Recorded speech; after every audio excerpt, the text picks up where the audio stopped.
Hello. So once again, welcome if to this video. Let's introduce this video reaction to should minors transition, detransitioners versus trans. It's a middle ground video by Jubilee. Let's go ahead and give it a little watch. Just one little point. Do not ever get anything from Squarespace. They are an awful, awful company and you're getting ripped off them. I'm just saying they're definitely not a company. You're getting ripped off, so just don't buy from them. Is what I'm trying to tell you. Anyway, let's dive into the video. We're 46 seconds in or something like that, so I don't know why it's not loading. It happens sometimes. Okay, finally. So let's try and see if we can watch the video. I don't know why there's any audio now. Raise your It's delayed. Sorry about this, but for some reason, they just don't seem. I don't know what it is with YouTube. Just does not seem to like to play videos hand correctly. if you feel attacked by the opposite side. So yeah, I mean with this, I feel like there's this sort of thing of like, why were you attacked? Like if you're a detransitioner and you've become a transphobe, it's like yeah, I can see why you would be attacked. You're kind of like you know persecuting people. There's a reason for that. But then, obviously, if you're a trans person, that's them attacking you. That's that's a thing there. So I'm this one, eh, you know, they could honestly be right, although the kind of thing of well, you shouldn't middle ground.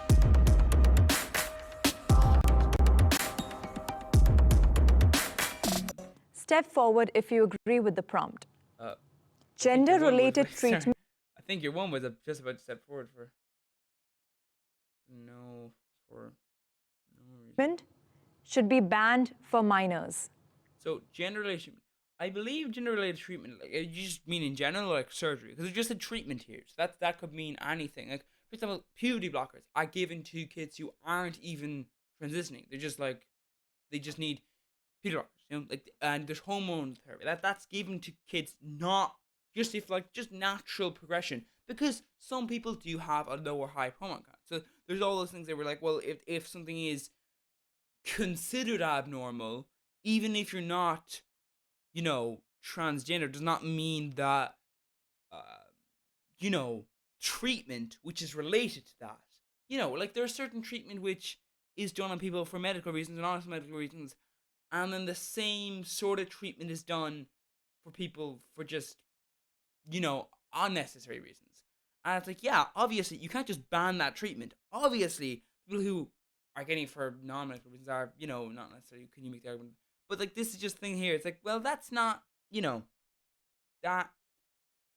What I'm saying is, gender-related treatment. You can't just say ban it, because then people who are, even if you're a transphobe and you want to say ban it, you're still gonna hurt people who aren't transgender and want that treatment for other reasons. So that's my problem there. Second to that, treatment is a very vague term. I just think all treatment, hormones, or up to surgery, because that's a wide scape. You can't get surgery, I don't think, for if you're a minor. Yeah, I'm pretty sure you can't get surgery. So, you know, like I'm, like the higher stuff is kind of already banned. As a lot of surgery is, you know. Gender-related treatment should be banned for minors. Medical transition is no place for a child. So sorry, I'll move the. I mean, the thing is, when you say medical, once again, you are leaving up to vagaries. Like, if I just say a statement and it's a wide statement, I could be saying the farthest kind of medical, which would be, you know, surgery to the extreme, possibly even surgery that doesn't even exist yet, you know, that we haven't been able to finalize yet, that doesn't not is not used at this current moment. That kind of surgery in the future, right? You might be visiting future surgery. Oh, that surgery is too far. The current surgery is fine. But just medical, that's you're not you need to be more specific. Because otherwise you're kind of leaving up to vagaries and you're kind of just like, but to be fair, the statement, the prompt was a little vague, extremely vague, slash just very general, asking you like basically all. So, to be fair. I transition as an adult and I have medical complications. From that, or how do you know? The body is a complex thing, If you develop, like, if you just think about it, like the food you eat has a massive effect on your body. Of course, does that mean you couldn't choose? Well, I mean, that's great. Organic food will have less of an effect on your body. It'll be better for you. Meats like red meats like beef and lamb, they will have an effect on your body for the worse. Fast food, not necessarily pizza, but your kind of like your hot dogs, your burgers, those types of food, they will have fried food. All that will have. The only issue surrounding that is that most foods that are better for you are also more expensive, meaning that they're kind of um, either a waste of money if you're tight for money, or literally unaffordable. So in that circumstance, you can't really blame that person. So I would just say, well, just because you've got medical complications, does that mean that it came from that, or does that mean it came from a particular way, or is that simply that was an unfortunate accident which would happen anyway? Like if someone was doing heart surgery on someone and they punctured something, is that, oh, we shouldn't do heart surgery then for on mine? So the alternative. So okay, I could see though why that might cause a problem, because we still do surgery. It's unfortunate that that person had, an incident maybe with their lung or something that they didn't have before. They had it because of surgery, but like what? We wouldn't just give up all surgeries. That's not every surgery. Every surgery does not result in medical complications. Unfortunately, some do. So, I'm just saying. I But have mental health issues. Child cannot consent to a medical transition because kids want. yeah, legally, yeah, any medical decision today. Sorry, but what I'm saying is, it's not about, oh, it's just legally speaking, they can't about anything, like, you need parental or guardian consent for anything like that. So it's not really related to what they're saying. So what's this? They want to eat ice cream every day. It doesn't mean that they should. I kind of Well, agree. sorry, but it doesn't matter when they become an adult. It doesn't matter. It's not like, oh no. I mean, if they had ice cream all day as a child, they would have had died of diabetes when they were a child. But now they become 18. Now they can eat all the ice cream. They can eat ice cream for like 24 hours every single day. They won't have any milk. Wait, no, sorry. No. That's it again. Yeah, because guess what? Children are, fairly similar when they're a lot older to adults. Fairly similar. Not completely, but they're fairly. So what I'm saying is a lot of the medical stuff is actually quite similar, and also just the fact of like, most kids have the same, like roughly the same level of like ability to understand things like that as when they were a child. Now, of course, that's not necessarily a good thing. Like, if they're bad at it as a child, they will most likely be bad as an adult. A lot of people just like, they say, "Oh, I mean, children like that." It's like, no, children aren't like that. You were just an especially stupid child. You most children would not be that foolish. And then grow into having that intelligence. Like, you just have abnormality that you realize, which is generally like, the kind of thing like, oh, that's a childish behavior. That's often said, but like, if it's often said, don't we want to sometimes get to the point where they're like, well, that it seems that there's a lot of childish behavior. Maybe this isn't being childish; it's just being fucking moron, you know. And some children are morons, so it's not so much childish because some children don't do that, but also a lot of adults do. So then it's not childish then. So I'm just trying to say this is a 10-minute in 10 minutes into the video, and I'm already saying like basically children are not they're not like two different adults, you know. Anyway, that's what I'm saying. Agree with you on that as well because we have so many rules and regulations when it comes to tobacco or Alcohol? alcohol or any type of drugs. Driving a car, you can't even, rent a Sorry, motel. what was that?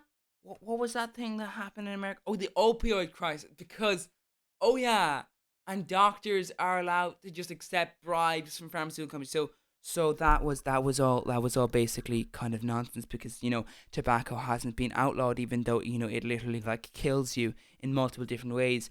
Alcohol fucks up your liver, so that also kills you in various ways, although less as much as tobacco obviously, but still it's still a major health risk and can also lead to your death by making you susceptible to being in a car crash or being run over, something like that, or just it could put you in circumstances where you wouldn't be in ordinarily and you can die from that. So yeah, and other drugs can also do you. So it looks like that is not really true.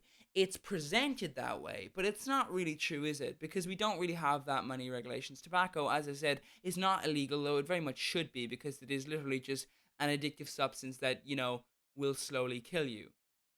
If something else kills you first, well, I guess that's something. But I'm just saying.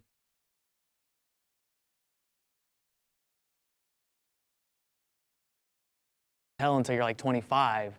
There's some specific things that we need to put into place that I think would help protect our children because the minors themselves really don't know who they are. Actually, a lot of, I mean, 20. I mean, I feel from there like 25, 26, but like a lot of adults also don't know. I'm just saying, to be fair, the issue surrounding minors really is that the people, when you have it, like, because you can have the fascist thing of it's people are being taken advantage of, which is, in other circumstances is true on this. In other circumstances is true, but that's like okay, but then it doesn't matter the fact that they're a child. It matters that they're vulnerable. But a lot of people are vulnerable, so you should just ban it altogether. Really, like you should extend it into adulthood, because a lot of adults are that way as well. So, anyway, but I'm just saying it's just with the other circumstances of, well, when other people aren't involved, when it's just someone making it themselves, other people can be the secondary checks. If they're not the one pushing it, you're saying, then they are the one who can be used as checks. Are you sure? Let's take this here. Listen to the person. All this.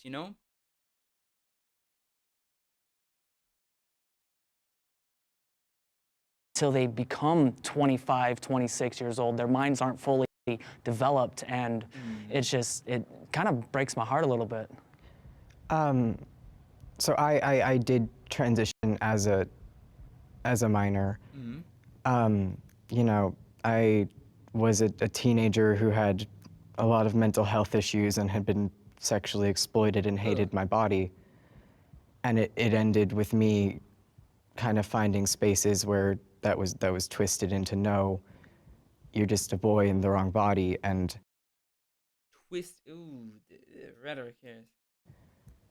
it ended with me having my first ever medical intervention being a double mastectomy at 16 before any hormones. Where? Where? Where? Can I ask? I mean, this. Where? Before anything else.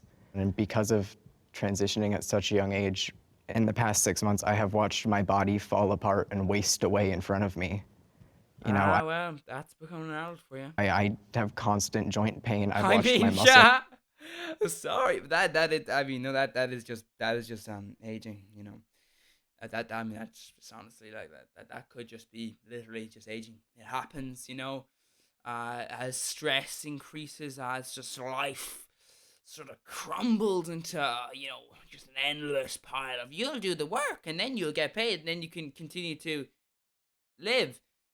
So lucky you. Maybe you'll even have a little bit on the side to enjoy yourself a teeny bit. Woo! Or maybe you'll have a little bit more on the side so you can look at the stars and go, yeah, a bunch of people are miserable because my ability to make money, that kind of thing. Okay, but that's not necessarily because of detransition or transition. That could be just being a person. As you age, as that happens, joint pain will increase. You will have problems. Your back might go out. All of this, it happens quite a lot. So I'm not playing. I'm just saying. Mass waste away. I watched my vocal cords hurt. I don't know if I'll ever be able to carry a child. Once again, I don't. People have a very weird reaction to children. I mean, some people. The evidence we have suggests that the best way to figure out if gender dysphoria persists into adulthood is to let them grow up. Because a lot of these kids will grow out of it, and many of them will just grow up and end up being gay or gender non. Oh, now we're not delving into. Okay, now we've gone beyond. Oh, we should probably wait because some people. But you just said most. That is, where did you get that from? Can I ask? Where did you get that from? Where did you get most from? Most means at least more than 50%. So where did you get that from? Because I'd really like to know. Did you get it from like the Daily Wire maybe? Is that what we got? I wonder. Because it seems like a very weird statement to make there. Because that's not... Non-conforming. Yeah. Oh, wait, sorry, it got worse. Because a lot of these kids will grow out of it, and many of them will just grow up and end up being gay or gender non. So a lot of them will grow up being... Okay, so...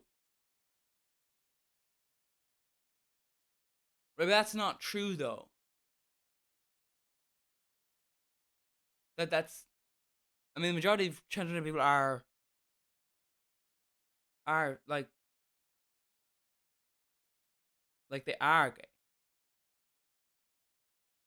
Like, what I'm trying to say is they would have been considered straight if if they didn't inform you actually, if they hadn't transitioned, the world would consider them to be straight. If they're in public, so that's not actually accurate. Okay, then gender non-conforming. That's different, yeah. But the thing being that's not Non-conforming. Yep. Actually, Can the disagreeers that's just not true.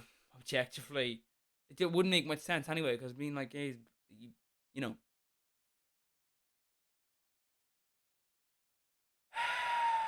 Ready to expand your online business? With Equid for Facebook, you can instantly... Oh, Facebook! How delightfully horrible. And it keeps going. It just slows import your down the existing ad. Equid product It catalog freezes. directly How to your... nice. No, don't buy from that company. I would just say maybe, I don't know, if you want. Can the disagreeers step forward?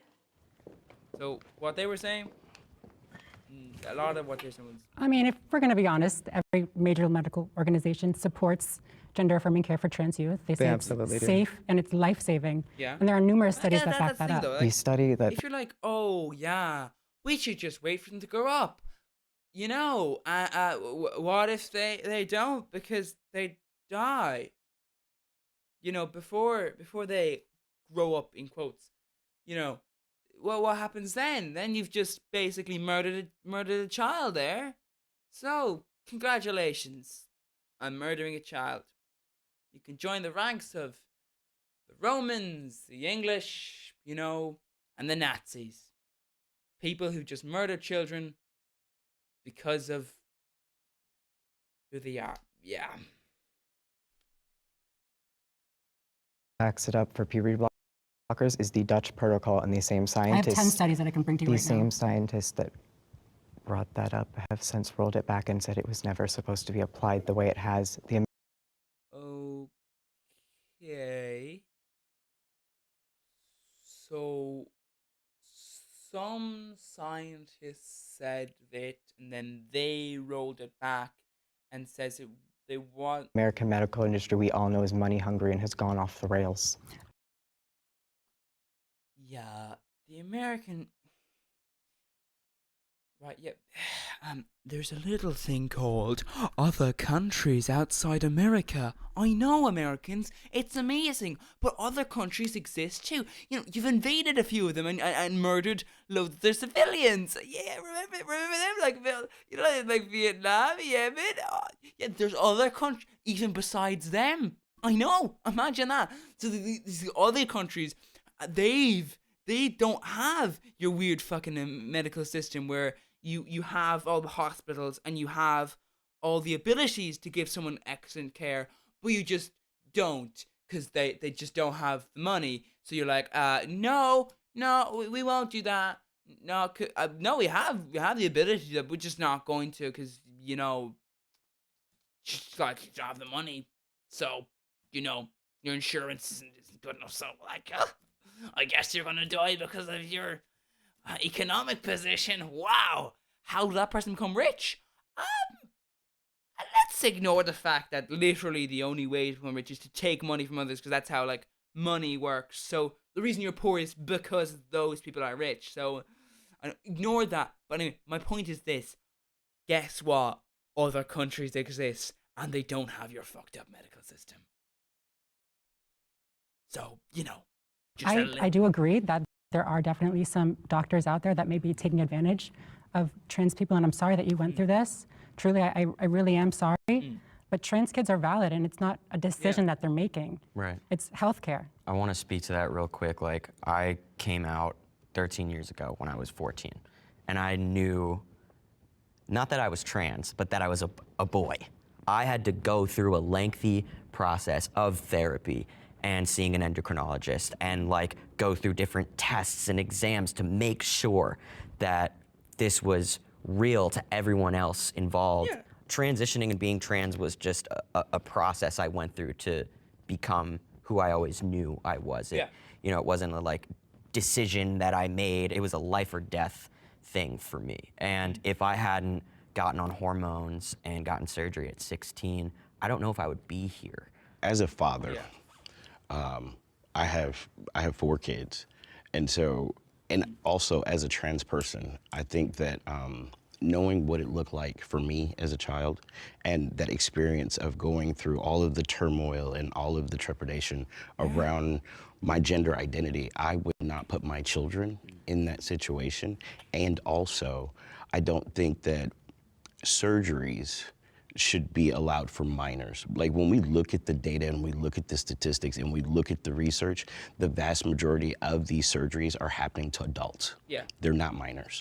So let's start there, right? And then further than that, if we look at puberty blockers are reversible. So when we Thank you. I was gonna say that. Yeah. comes to children, So when we talk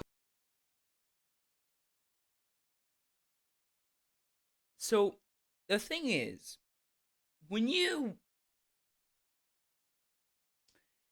talk about, also, I mean, just one thing also, can I just say, is that if you're gonna be if you're gonna react to this, but if you're gonna be transphobe, then don't pick puberty blockers, because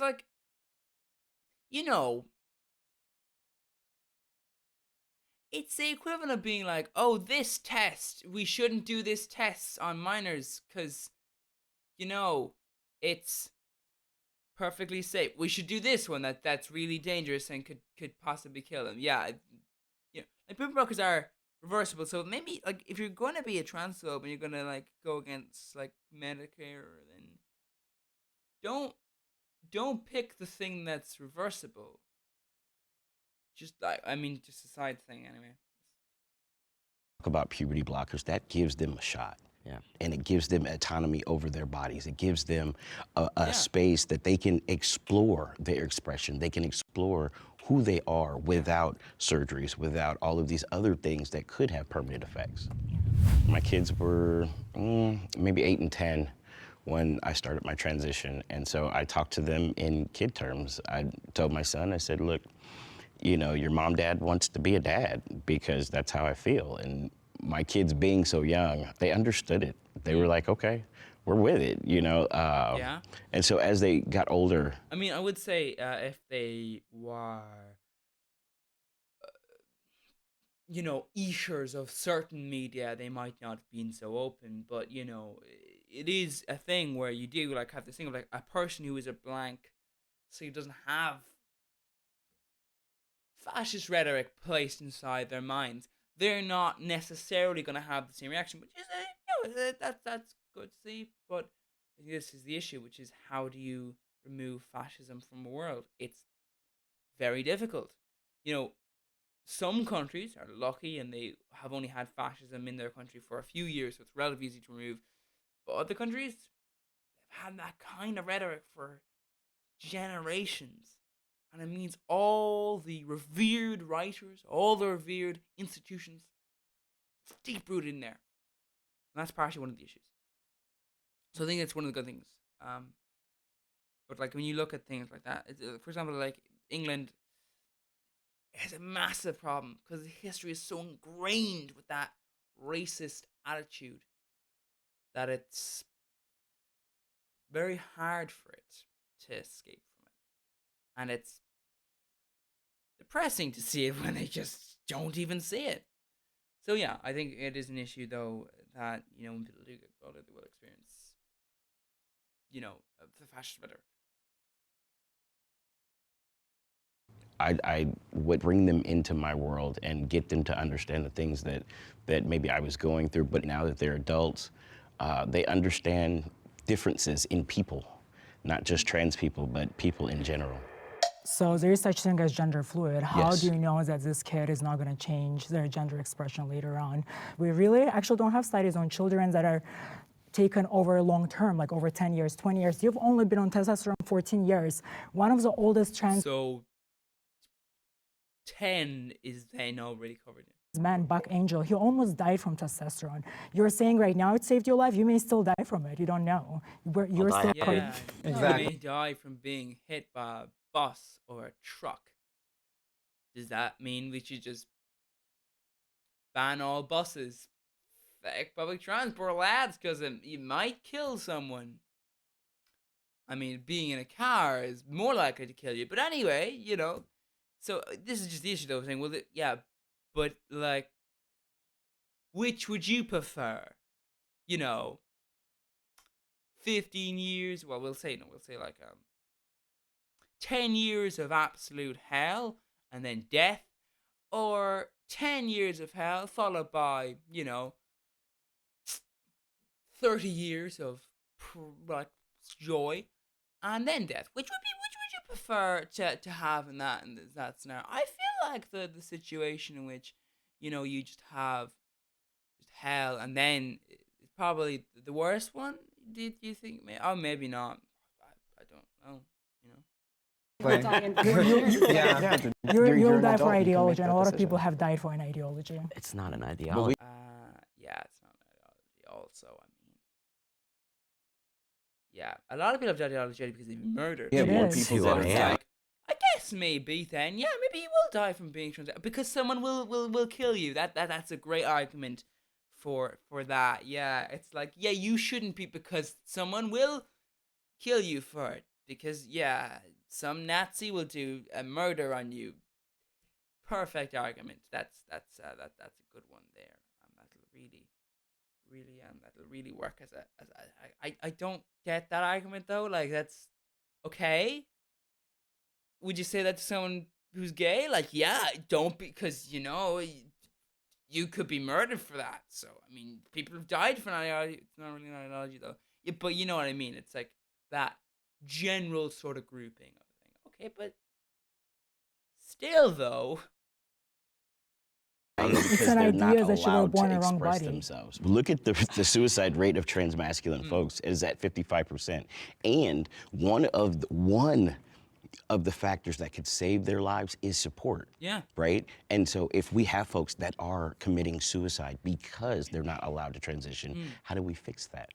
If you're telling me the transition for children or minors is something that shouldn't be done. The first here, I am very sensitive to this subject as I've been. Now, keep in mind, they have said that surgery off limits, but puberty blockers good, right? So they haven't said surgery; they've just said puberty blockers, which are reversible. So keep in mind that. And the person who has had to talk people off the ledge when it comes to suicidality, the discussion around. Like, okay, if this plays not, I'm telling you. What if you could control the web with your mind? What if telekinesis My God. was real? And what if you could skip ads just instantly because they're of no use? My God. The discussion around how we talk about suicide is a very dangerous one in this community. You know, my parents were told, do you want a dead daughter or a living son? That's not an appropriate way to talk about that. Yes, except, you know, okay, but yeah, actually, that doesn't really work though. It's like, no. They would be, you know, what they are in public is not what they are. Like, if you're just like, yeah, I mean, you know, like, this, okay, that statement is a bit like, okay, but aren't they still a son, or in this case, a daughter? You know? Wouldn't they, okay, how's that? But anyway, side thing. But, like, you do need to get that into someone's head, though. Because some people's reaction is just insane. It's just sort of like, yeah, but this is, you know. And I understand that, but it is our transmasculine youth I understand that are at the highest risk I of understand that, suicide. and they deserve help, but we also need to have. To be honest, though, you're really, really, really sounding like you're, like, saying conversion therapy. That's what it sounds like. You're saying they need assistance, they need help. What? What would you like to elaborate on what you mean by help? Because certain help you're saying is off limits. So then, what exactly? Because in history, conversion therapy has, you know, in some cases, sure, it might save the person from, you know, committing suicide, but yeah, it hasn't really improved their lives. It's a little bit like putting someone in a psych ward and, you know, stopping them from committing suicide by force. It's like, okay, I get it. You stopped them from committing suicide, but you didn't, like, stop them. They still have. They're not happy. They're not there. They don't want. So you're not actually doing anything in that scenario. You're just stopping it from happening. Which, is that better? You know? Have a responsible conversation that is not using suicide as a means to push them down a pipeline before they have that comprehensive care. So I have a question. So, Aris, I know you've been wanting to say Yeah, something. no, because I have a big problem. Oh, yeah, no, so I'm not an interrupter. What I'm going to say is we insult children, our youth, so much by taking away their autonomy and their own agency over their own decisions and insulting that they know. I would say sometimes children, the issue is that, you know, one of the main issues, of course, is that adults do make stupid decisions all the time as well. So it's like, well, yeah, but, like, how is that different to being an adult? Like, you know? Like, oh, well, it's actually not that different. You know, they're basically the same. But, you know, what I'm trying to basically say is that, you know, it's partially you have the argument of, well, adults can't make decisions at all either. You know, they're bad at making decisions as well. But, you know, although I feel like this. Who they are. Like an adult knows who they are more than they do. Yeah, like an adult does not. No one knows who I am more than I do. And that, of course, is the thing. you know, you may make a stupid decision, but what happens when you talk about yourself? You know, when you talk about yourself, that is the key thing. When you say, "Oh, I, I am this way," you're not saying, "Oh, the capital of France is this," whatever the case may be, and well, that's wrong, actually. You're not talking about other things. You're not talking about other facts. You're talking about yourself. You're talking about you as a person, which is not the same thing. If a kid says, "Oh, I feel sick," you go, "No, no, no, you don't. No, no, shut up now. We think you're not." So it's no. Okay, then it worsens. Oh, no, no, no, shut up. No, you don't do that, because that is how you have issues. Because how do you know? How do you know how that could? Because you assume, but you're not. Your only source of possible information can be from that person. You do not know, as they've said, you do not know more than that person does about themselves. Obviously. You know?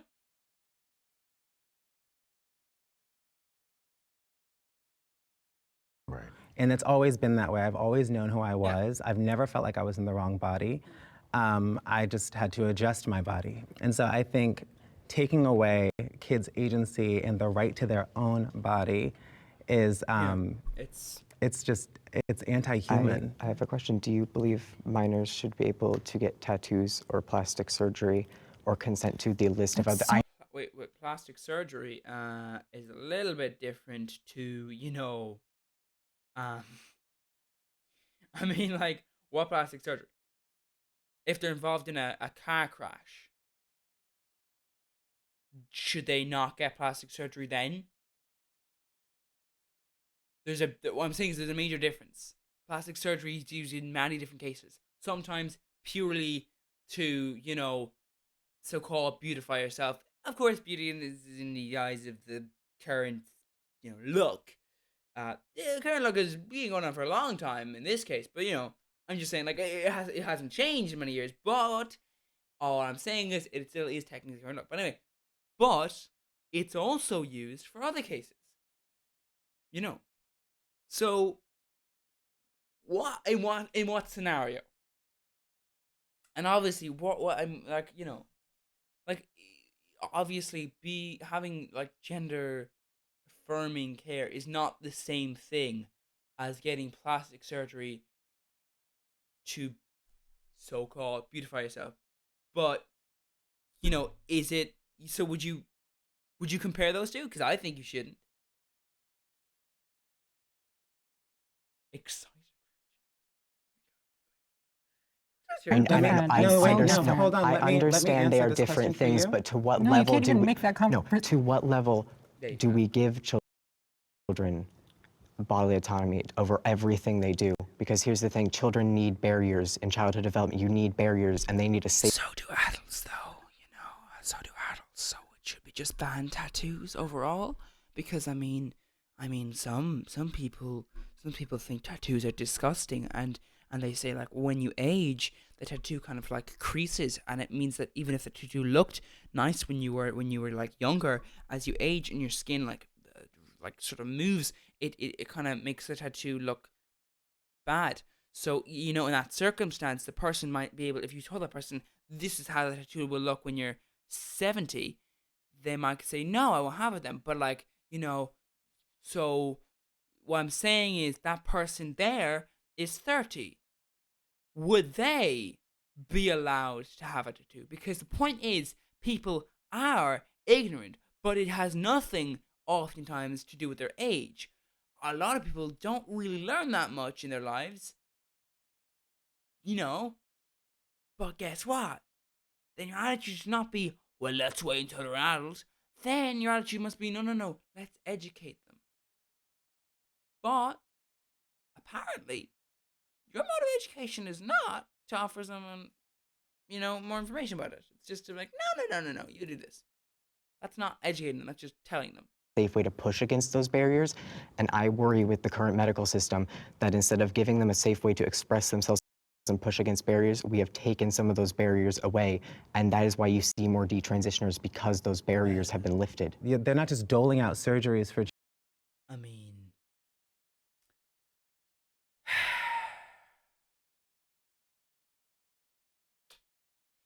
yeah, I mean, like,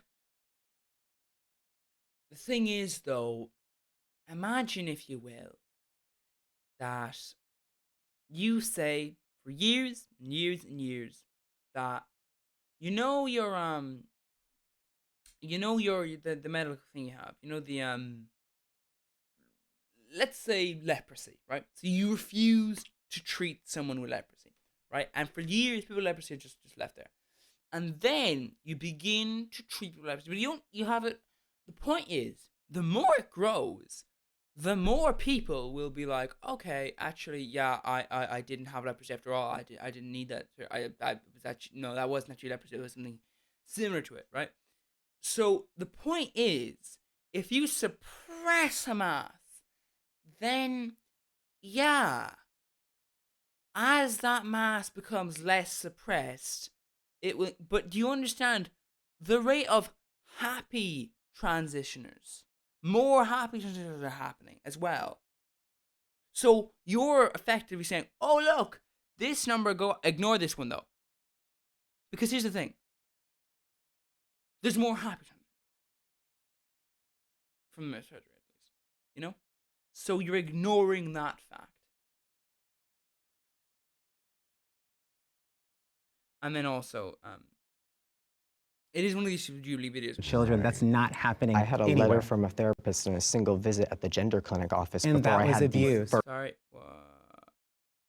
So yeah, and then the thing is, this is an issue with YouTube videos. Do you go a little bit off From topic. that therapist who So- did Yeah, not that- Yeah, that's psychoanalyze awful. the That rest of should your not issues. happen. Right, and that Yeah, shouldn't because happen. What's going on here? Okay.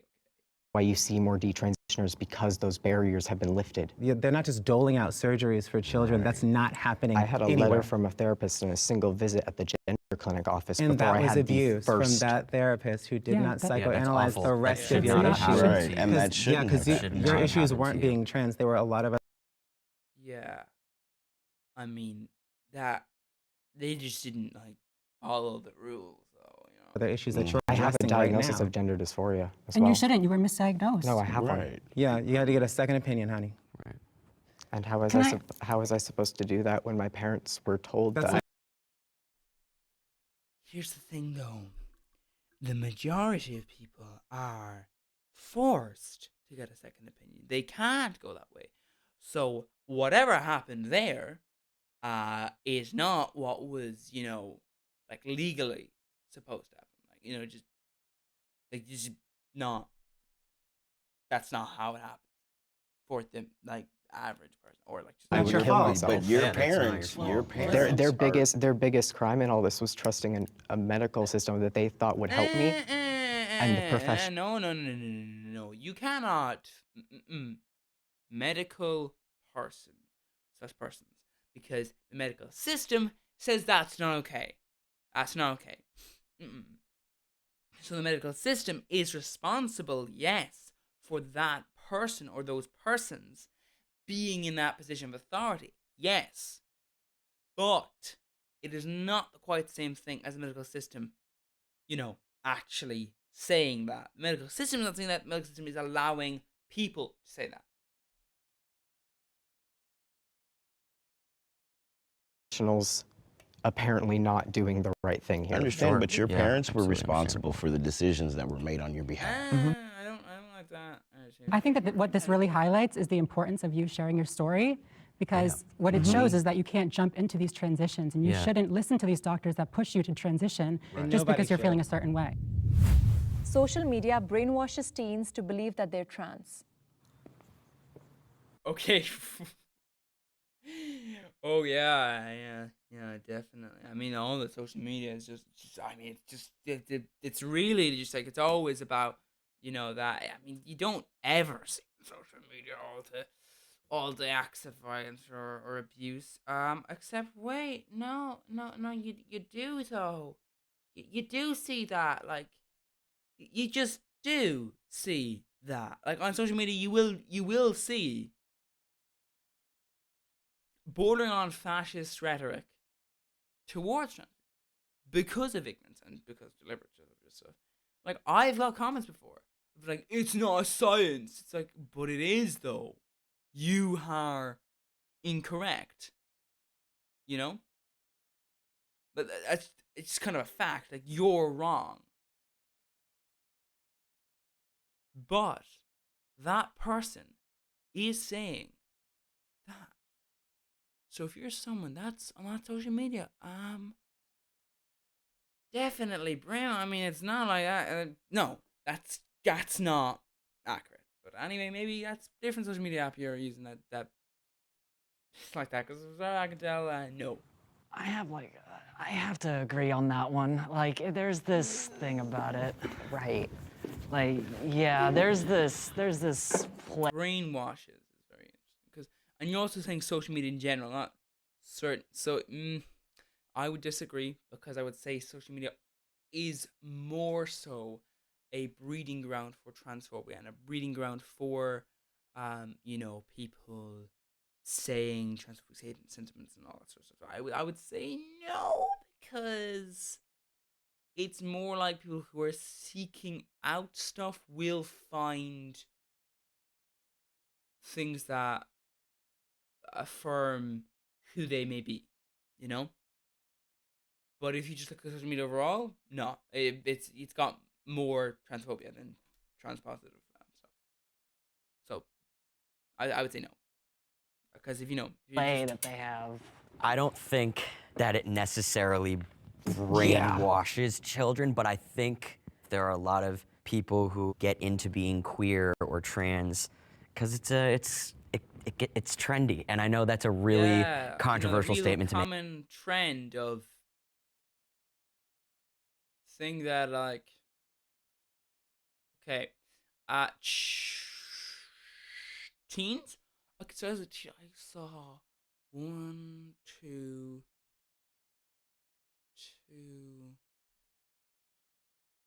about two or three people out of like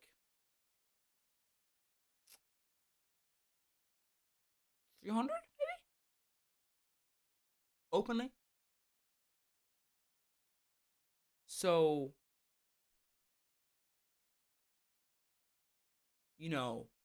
that's like 1 in 100 openly.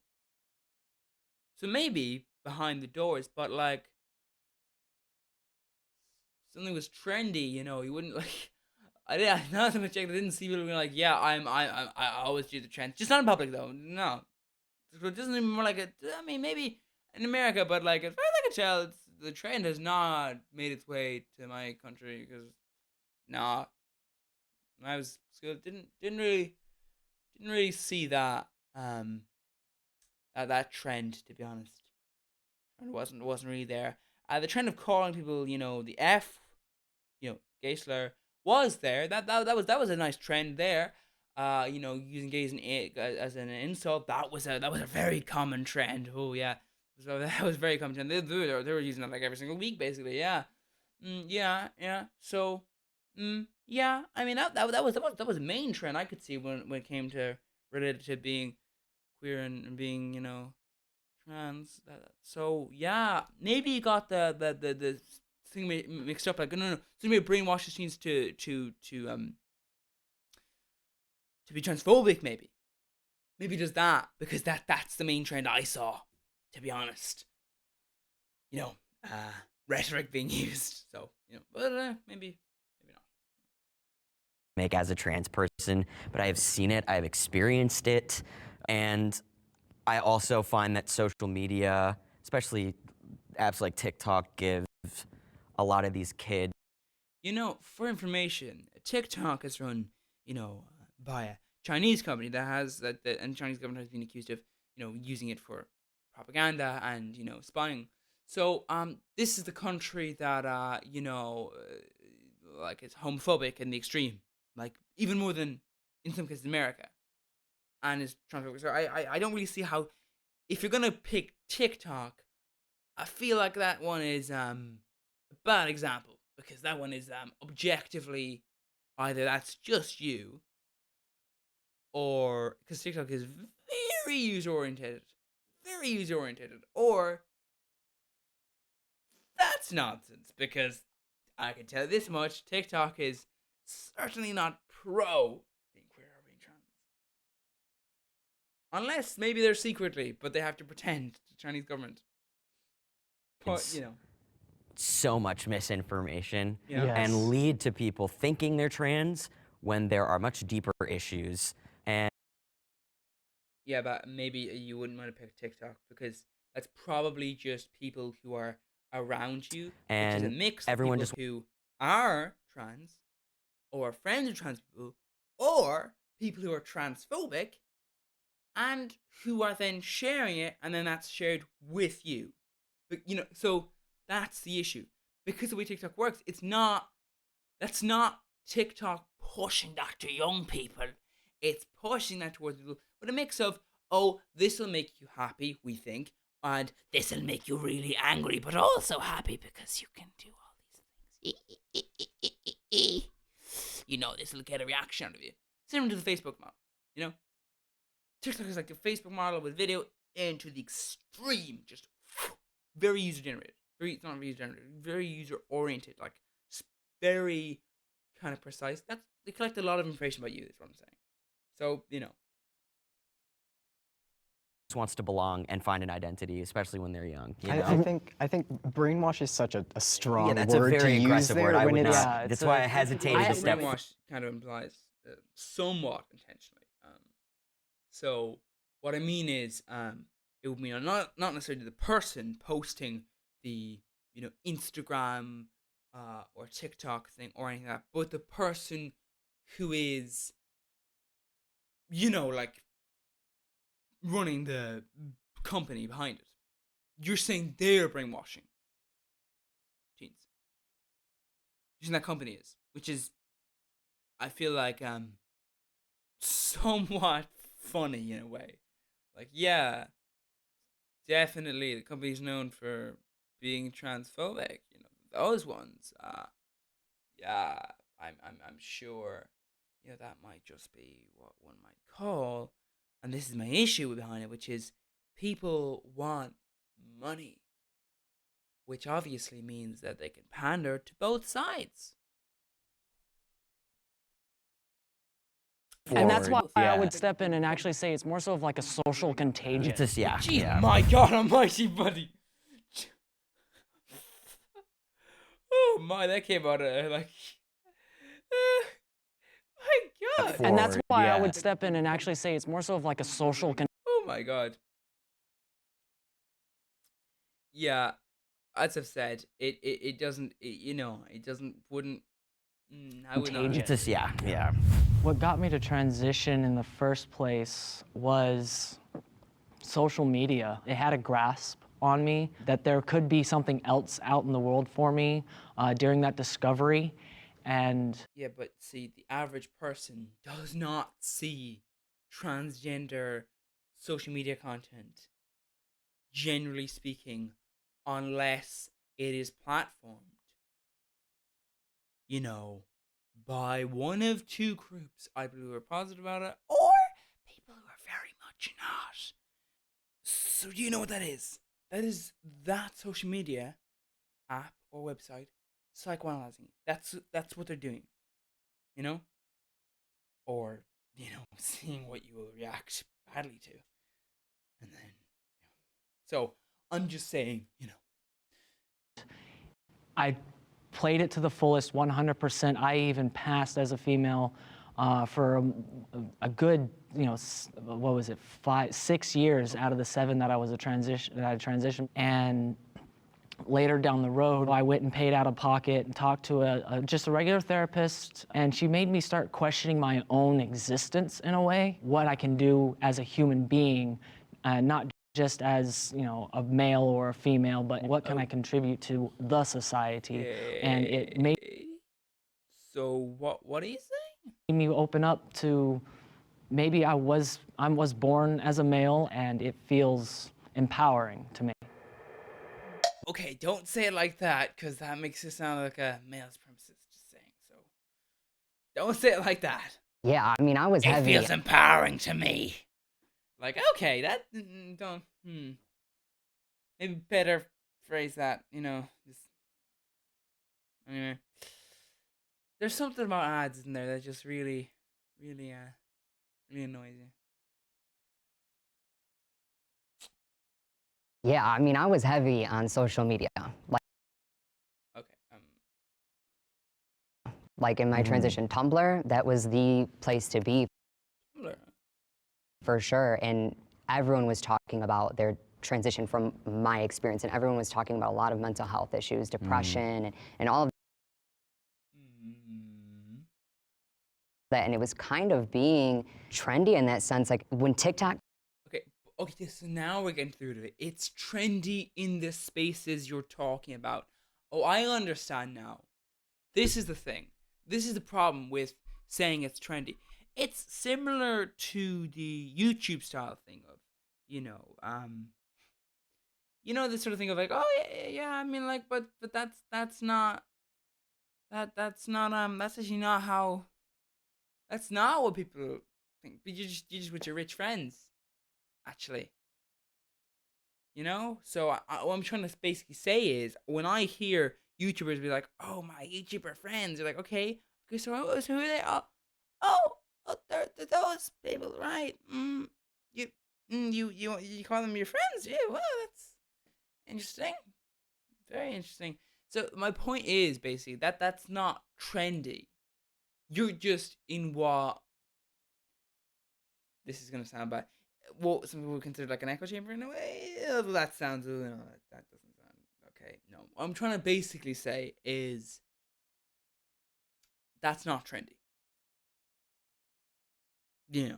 Once again, like that's came no. out, like that was like a whole nother world. And Actually, TikTok didn't technically,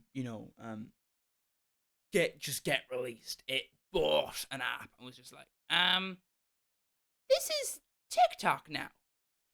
If you didn't know. Also, I think wasn't Musically the app they bought, wasn't that like banned for like having kids kill themselves, and then they didn't do anything to stop it? Like I can remember that as a news story that Musically was getting banned because kids were killing themselves because they weren't doing anything, because there was abuse, there was content in there that was not appropriate. So, well, I'm just saying TikTok had a interesting purchasing history. And the biggest thing that I found with that is like they weren't saying a lot of the negative things that were happening in their transition. There was always like a positive outlook on it, like I'm being who I need to be, like this is great. This is the ticket to your happiness. Yeah, and how it's sold. like so much on social media. Like I made a documentary on my transition, and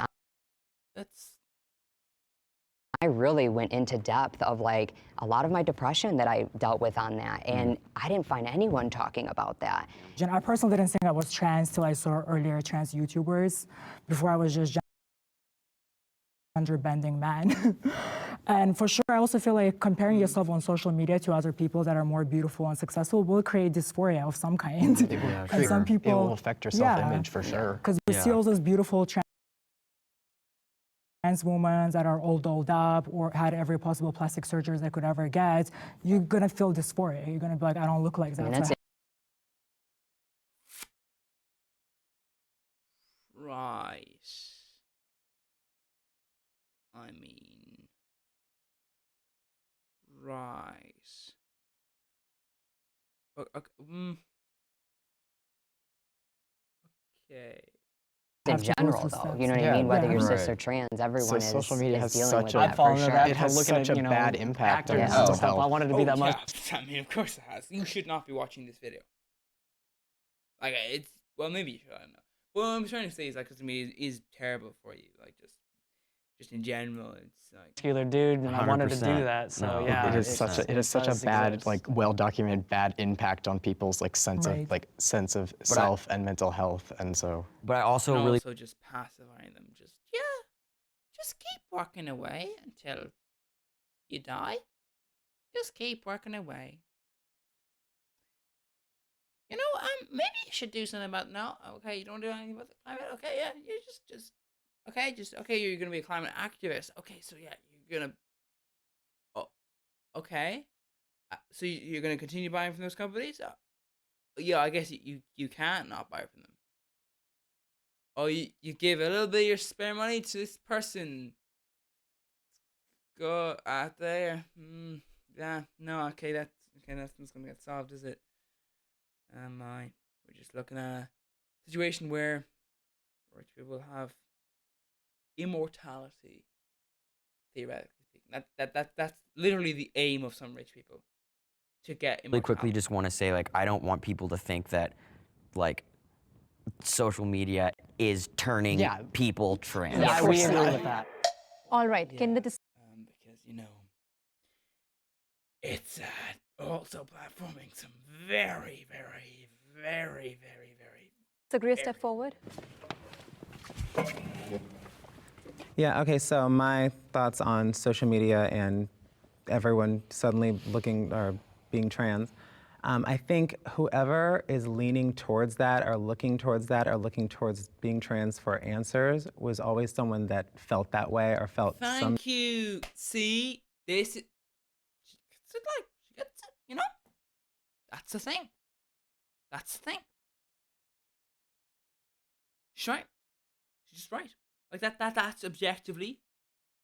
Like, do you understand how that, like, when, as I've said, I've said, like 10 minutes ago, that algorithm is effectively diagnosing you, in a sense. They are psychoanalyzing. They are saying that because they are telling you, especially TikTok, this is what we think you would like. Now, obviously, the people who also might get that are extreme transphobes. But, you probably know if you're an extreme transphobe. Although, some people, Some type of way about their gender or their identity or the way they present themselves. They're just going to go that way. I know plenty of femme twinks who went the muscle queen pipeline. It's not a rare occurrence. And so just experience your life, have fun. Try not to take social media seriously because no one is advertising their failures. It's all fake. Yeah, but I think it is also important to say that, like, social media is the very, majority very, of people who are, successful on social media.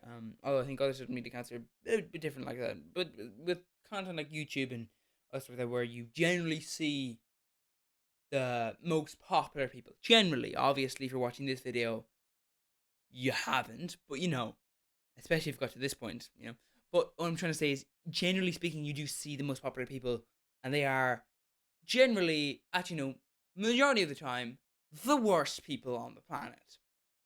Close to, at least. Just objectively, just very bad people. Even when they have like feel good content, like it's like, oh yeah, their content is they're really charitable to people. Well, oh, what's that? They did that, did they? Oh my god, wow. I mean, they don't criticize the system that places people. Okay, so what? So are they just stupid, or which is it? Because are they just a bit stupid? But then people are like saying they're intelligent. So I mean, they are clearly either just stupid or are kind of evil. Their fans are very stupid, though. Not calling you stupid, by the way. I'm just saying. effective. I mean, I personally scroll on TikTok and I'm like, do I have OCD? Do I have autism? Like all these different things. And like, it can suck you in. So it's important to be aware of those things. I have a question for Samantha, since you have the largest platform here. Do you believe over?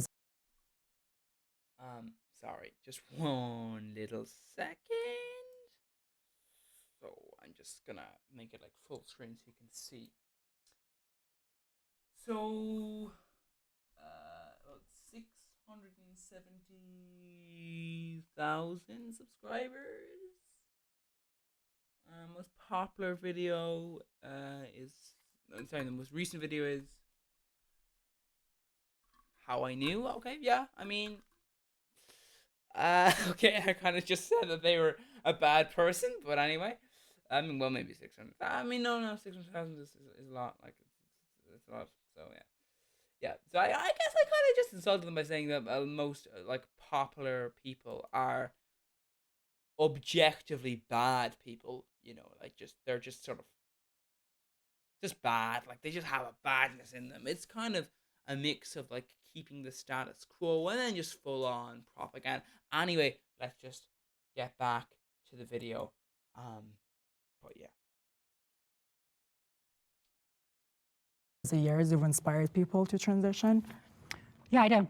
Yeah, I think that I've inspired people to believe that it's okay to be transgender, it's okay to express themselves, and that it's possible to live a happy and successful life. How do you feel about the fact that some of them are going to regret the body modifications they got and going to have like... I think that they should go to a doctor that is well-versed in gender care and have the appropriate psychoanalytic analysis done beforehand. That's not my And problem. I feel like a lot of folks are going to social media looking for possibility models.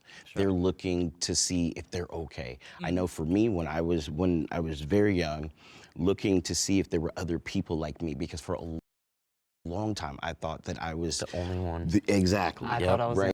And so feeling like that, like suicide was a thing for me, right?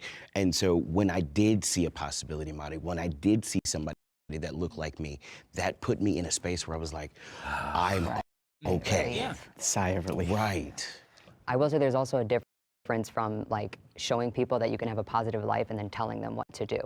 So I think you on your channel are kind of like, hey, look what I was able to do and how this made me feel, versus like, you should do this because I did this. Right. So And I I'm think also, I try my best to be very upfront. Right. You know, the issue. That's not so when you're behind the camera, you're not saying you should do this. I don't know who you are. There probably are some, like, if this video has more than 20 views, it probably doesn't, then it probably has had a few fascist clicks on it. Like actual, I've had fascists in my comment section before. I've had actually multiple fascists in my comment section before, because it's kind of hard that they cover that it does attract people who are, you know. So what I'm trying to say is like I don't know if you can say do this when you're behind the in a more of a a parasocial relationship maybe, but I don't know. we can't help if someone's Exactly. going to change their mind on something. Like, that's inevitable. Yeah. We're humans. And I have to jump on one more thing with that. Like, if I'm watching her channel and it inspires me to transition, I have been watching white straight men be president for years, and I've not wanted to be president once. So I don't identify. Yeah, but to be fair, if you've been watching that, but you've also watched, white straight men be the majority in the Senate, be the majority in Congress, be the majority in all the power positions, be the majority as managers, be the majority as all these things. Basically, what I'm trying to say is, you're not like,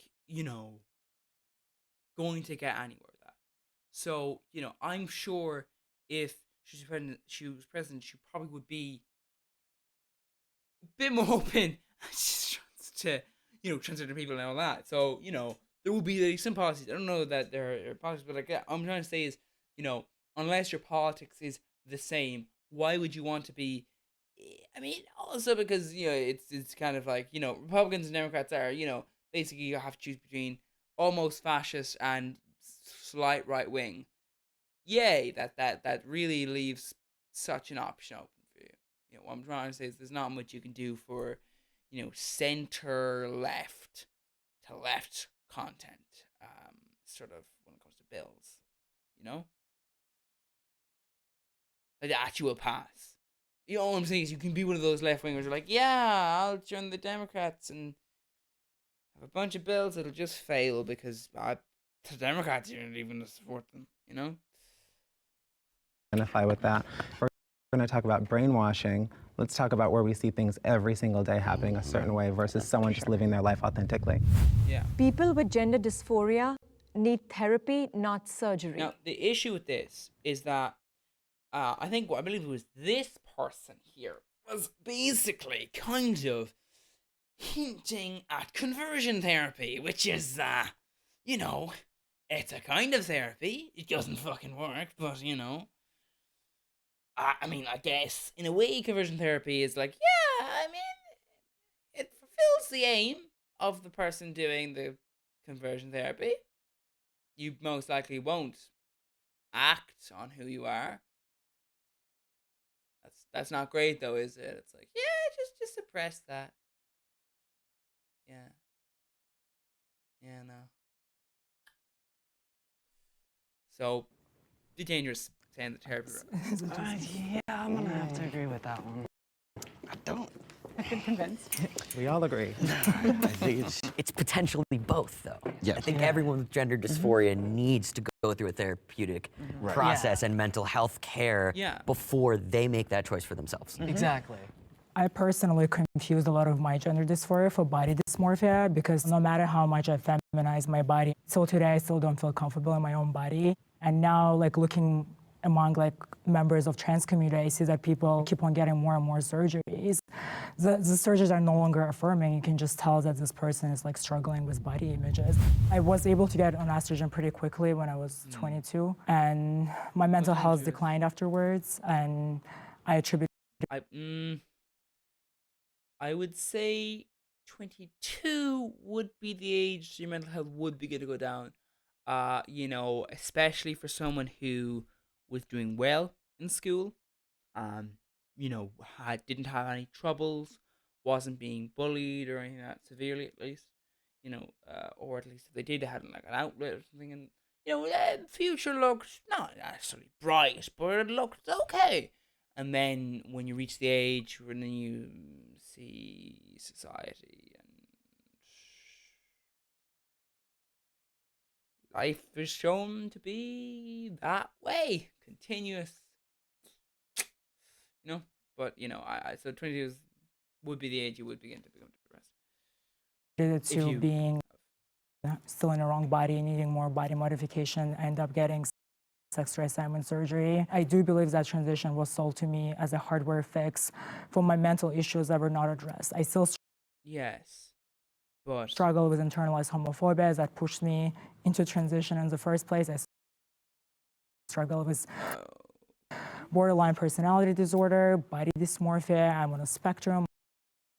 I'm on ADHD, and I have all those issues that were not helped, and I was still struggling with them after transition, and I still do. Overall, after a few years, I came to a conclusion that I was not in the wrong body, that I'm a gender non-conforming man, and I am a feminine man. That's what I am. I don't know if you guys.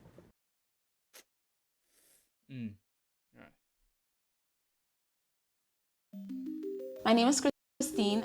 I live in Jersey City, New Jersey, and I went from working in healthcare to being a software engineer in 1 year.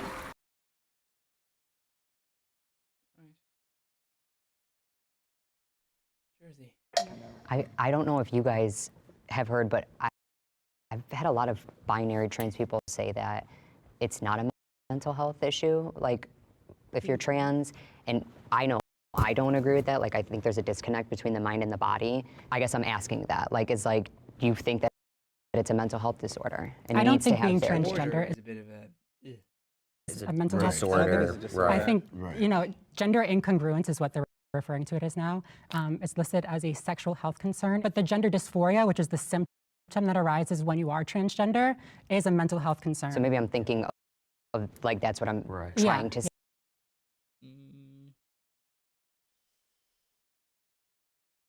I mean, And then once you are diagnosed with gender dysphoria, and I feel like this is kind of what the prompt is kind of hinting at, if you do have gender dysphoria, the only treatment for that is transition. Whether that be a social transition, a medical transition, whatever transition fits you, that is the only way to heal your gender dysphoria.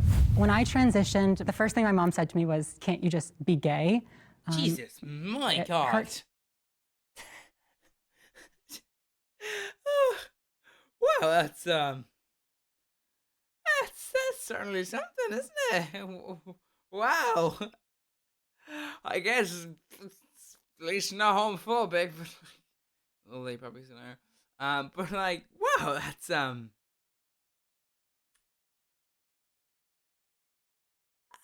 something else. That's how it works, though. I mean, like that's not how that works.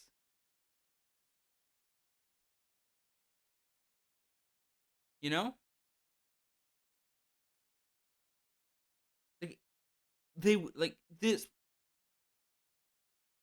She would have to have said that she wants to be in such relations with men, which, how do you know as a parent? Have they said that? Because, like, how do you even know if they would be considered that had they not transitioned? Like, that doesn't even make any sense. Hearing that, but and a big reason that she said that was she was afraid of what my dad would think. But it's just ignorant. It just doesn't make any sense anyway. He's always been very, very conservative, very traditional, you could say. He would make comments about trans people, about gay people growing up. So I always knew that he wasn't necessarily accepting. So when it came down to me transitioning, I said to him, I'm going to do this. Either you're going to be the dad that accepts me and supports me through it, or like, goodbye. And he chose to support me, and we're closer than ever now. And I think a lot of us go through medical transitions to easier go through social transition. Yeah, definitely. Right. And so a lot of our folks that do transition and may detransition, both experiences are valid, but also understanding that we're not mentally ill because we're trans. Yes. Right? And I think that there should be a psychiatrist or someone within behavioral health to be able to say, okay, you're in the right frame of mind to make this decision. But I want to just make it very clear that trans people are not dealing with mental health because they're trans. Absolutely. I disagree. I feel like transgender is definitely, and elderly trans people afford for it to be classified as mental illness, so it's covered by insurance. Otherwise, I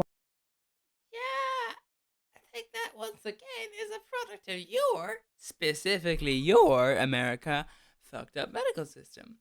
You know, this is the issue, and I've seen this so much, especially with Americans. They always think of things from their own perspective. Now, sometimes that can be almost heartwarming. Like, they think so much of other people, better of other people, because they can't think maybe other people are not as good as you are. Like, I saw, like, I think it was Lewis Rossman, who's like, oh, this is a bill proposed by the EU. I already do all these things and some. Why is there a bill coming in that would force me to, like, have some registry on this? Because just because you do something, just because you already have all these things, just because you already follow all these rules that aren't even in law yet, does not mean that they shouldn't be written into law, because there are other people who don't do that.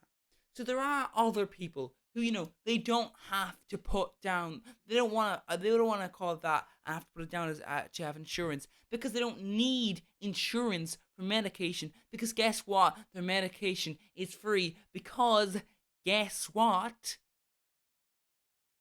They have a health service that is it isn't profit motivated, because it's kind of super up that to have a health service be profit motivated. Like, yeah, you get to live because you got money. Woo! Yay! That's fun. That seems like a real kind of ethnic cleansing sort of situation there. You know, so that's my point there. I'm just saying people are different. You know, people are, so, you know. Once again, just gonna explain this to you. In other countries, that's not the case because they don't have such a fucked up medical system. America, please understand, it's not just Nordic countries, and even if it was, you know, you can't have this weird fascist outlook. You can have like, you know, you can have a universal healthcare, because guess what? It's a basic. It really is basic to have a system of healthcare where everyone can access it, you know, and you have to pay. That's a very, well, you don't have to pay directly, you have to pay a tax. You know, it's a very basic thing. And it's shocking how many stupid Americans there are that just don't seem to realize that. You know. But anyway, just like, why are you getting the surgeries to? Because but of if it's not a dysphoria. medical condition. The dysphoria is a medical condition. It is, but it's in your head. I would say that you have some kind of mental disorder if you're trying to mimic. Okay.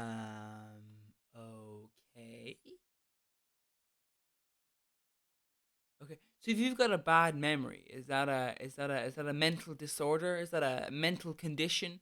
What happens if you've got a really good memory? Like you've got a photographic memory, that's a mental condition apparently, because your brain is different to the ordinary person. So apparently that's a disorder now. I mean, I guess it's different to the ordinary, but most people wouldn't say that, you know, that it's the same though. You know, you wouldn't compare the two because they're radically different. I guess in the meaning of the word disorder, but like, ooh, Mimic a stereotype of opposite sex to Right, but pass it's in not a society. mimic. It's Treatment for this aligning. mental illness is to transition. I have a question though, because I have a gender dysphoria diagnosis. I always have. But I'm still where I am today. Can I give you my honest opinion? I think that you were probably misdiagnosed. I don't think I was. So you Do you do feel have gender dysphoria? dysphoria in your body? I certainly do now. Yeah, me too. Well, I Because mean, of the you changes that you made. want to talk about now, but at the time, At the time, did you? So wait, what? So that okay. time I genuinely believed I did. I thought it would save me. And then looking back, I realized that my dysphoria stemmed from some severe trauma that was not handled. Yeah. Right. And that's why I think that mental health step is so important. Yeah, Because I've heard this from several other, mostly female detransitioners who we had some form of pretty bad trauma that spawned gender dysphoria symptoms. Yeah. Yeah. And we can disagree about misdiagnosis or something later, but it felt real at the time for me. Yeah, no, I'm sure it did. I didn't mean that in And a no, I know. Yeah. Okay. Don't know why.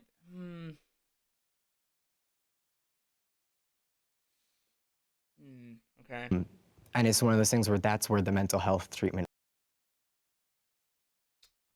really needs to come in and get to the root of that issue, because oftentimes,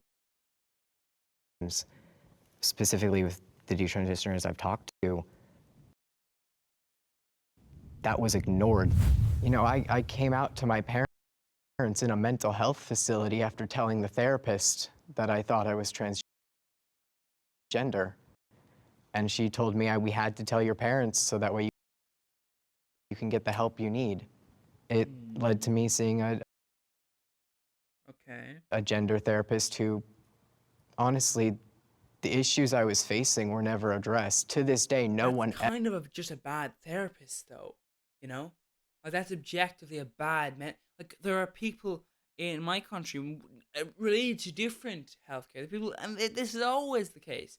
In all the time, there's always going to be healthcare things where you just have a pretty incompetent to full-on evil medical professional who just is not, is not good, not a good person, or just not good at the job, or is not bothered, to do the job right. So that does happen, is what I'm trying to say. So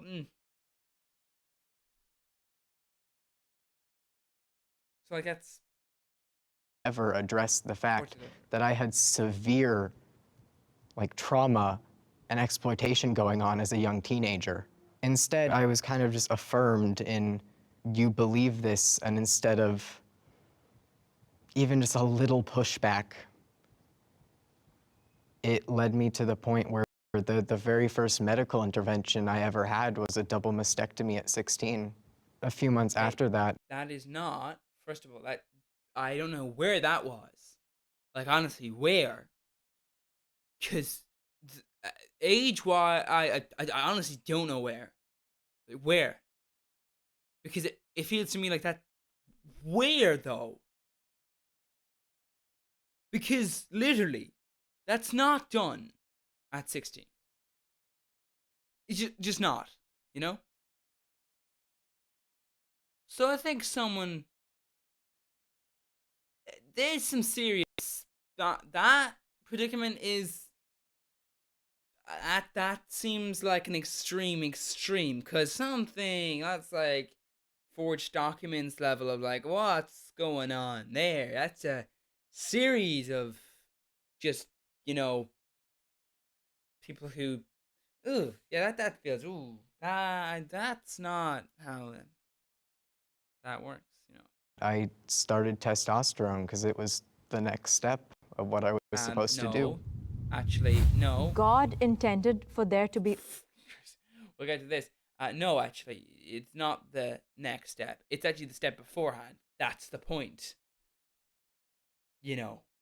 Forget about mile-long project plans. Digital-first enterprises are building better products faster through experimentation and constant iteration. So in that case, that's not what happens ordinarily, or how it is supposed to happen, if you know what I mean.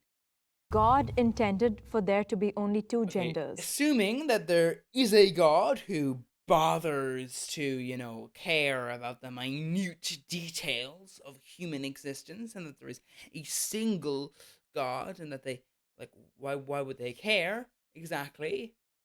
It's like, yeah, this one specific animal on this tiny planet, it's, yeah, this specific one. Also, do they mean just in general, like two genders, or do they mean like just like humans? Because that they didn't make that clear. Like there's more than one gender in other animals as well. So it's just like wait, like overall, or just specifically? Because if it's just specifically humans, like yeah, no, no other animals, yeah, but specifically these guys, I don't know why. Also, intended makes it seem like God was off. I made a mistake, lads. Oh, damn it. Ah, no. Would you look at that, huh? I thought it was too, but if you agree with this, you're just kind of an idiot. Like, you are just kind of an idiot. Okay, you go first. Okay, so as a Christian, I truly believe that God created male and female, and He. Oh, really? Are you also homophobic? Because it's funny, because a lot of Christians are talking bullshit most of the time. It's like, yeah, that's right, but the other thing you do, the way you're really like capitalistic, that's also kind of against what the Bible says. So you maybe want to do. Are you gonna cut that out? Oh, you're not. Okay, yeah. So it appears like you just ignore a lot of the stuff. That's not necessarily like you're just doing what you want to do, but like you are being pushed in a certain direction. The Bible is very interesting because unlike for like certain other religions that actually preserve their text, the Bible is just like it has some interesting translations. I mean, objectively, here's the issue: the Bible has been my issue with Christianity as like a religion group, not with the humanity, is because Christianity has been molded into form. They've changed so many things over the years to expand the religion, which is very similar to what a cult would do. Go, oh, you've got this holiday. Actually, we've got a similar one. Yeah, imagine that. Like, yeah, imagine that holiday you have. We also have that. That was actually when our Messiah was born. Ignore the fact that wouldn't really make much sense according to all the other details. Yeah, so you can join our religion, that sort of thing. It's like yeah, but let's not let's be honest here. Saying you're a Christian, most Christians are a bit ignorant about their own religion. They like read the Bible and stuff, but like they don't teach a lot of stuff which comes originally there, and they don't follow a lot of the original teachings as well. Protestants, for example, like, hey, yeah, you're just gonna ignore that section. Okay, right. So you're just gonna split off. Like, it's funny, like, every person from the Church of England, for example, it's like, oh, you're Protestant because the king you had back in the day wanted to marry another woman. Okay, so he wanted to divorce a woman and marry another one, so he could have, just so he could fuck her and have a male heir. And he also executed people. Okay, so you're a Protestant because of that fella, right? Okay. Um. So why exactly are you willing to discriminate against people because of your religion? Because it feels like your religion is very shallow if you're Protestant. Like, at least Catholics can say, sure, they don't follow most of the teachings, but like, Protestants and other split-offs, wow, I honestly, I don't get that. Oh, they were wrong about this, but all the other stuff, that was correct. Yeah.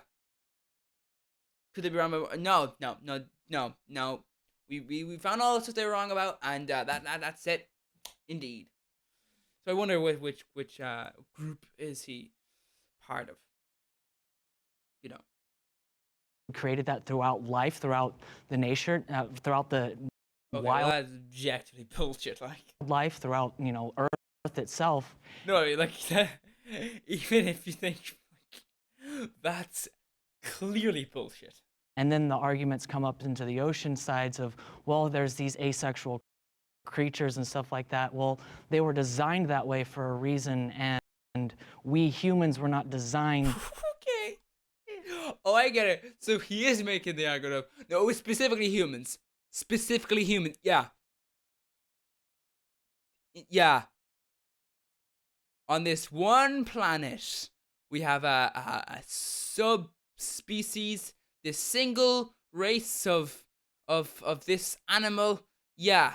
This one, they're called human beings. And this one in particular, specific one, only two. Other animals, no. Just specifically this one thing in the wide expanse of the universe. Yeah.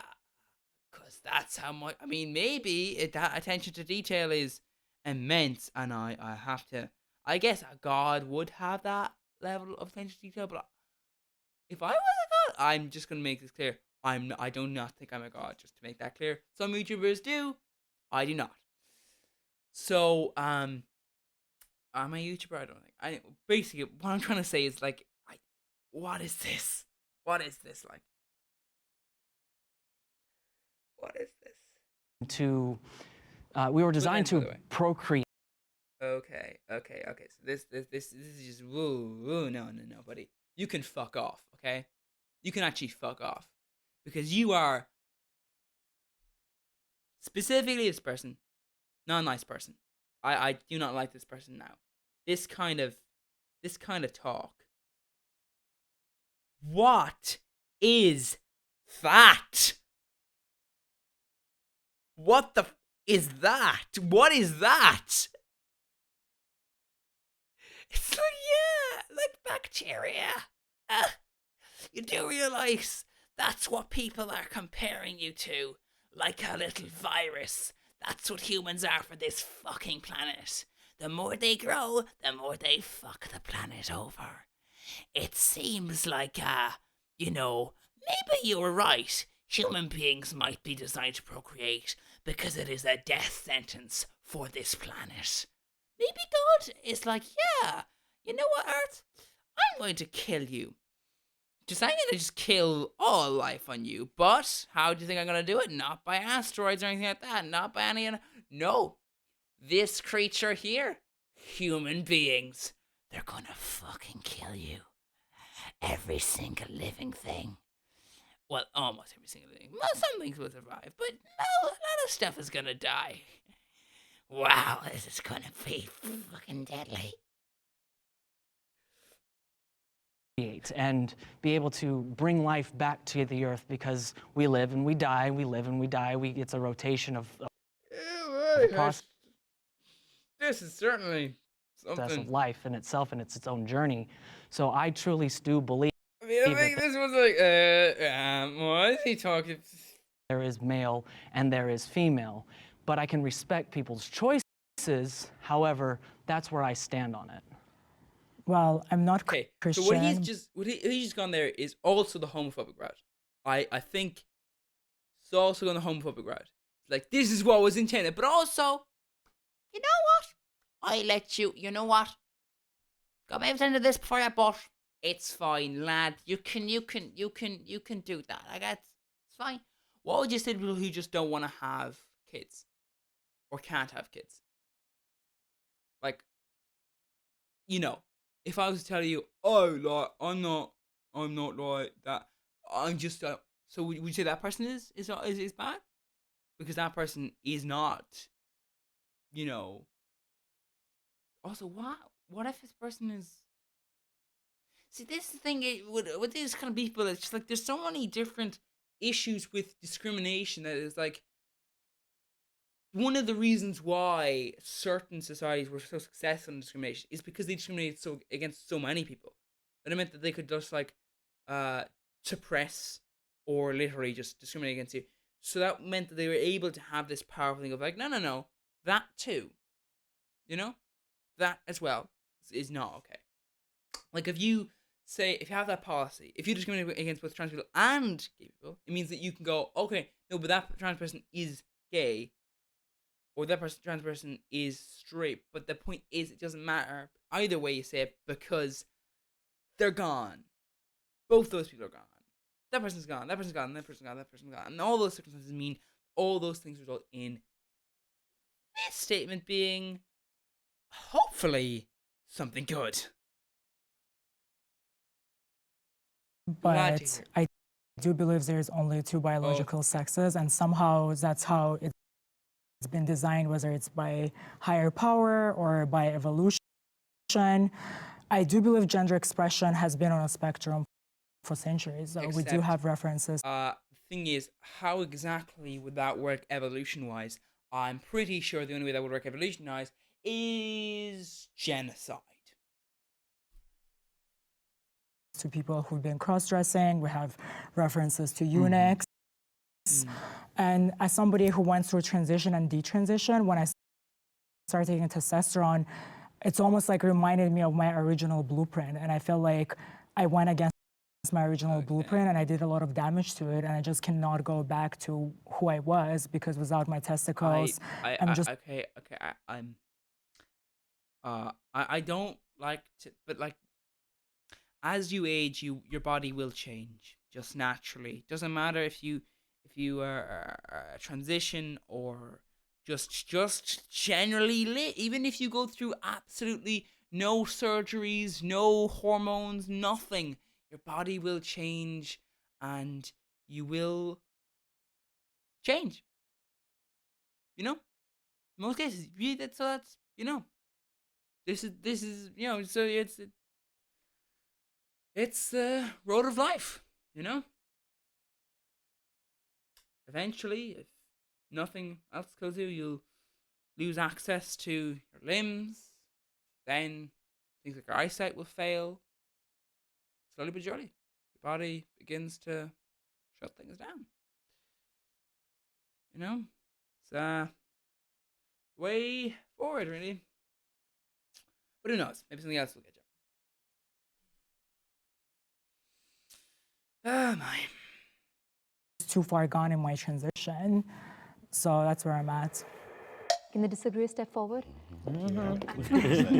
Yeah, we have historically spent more time focusing on and celebrating several genders.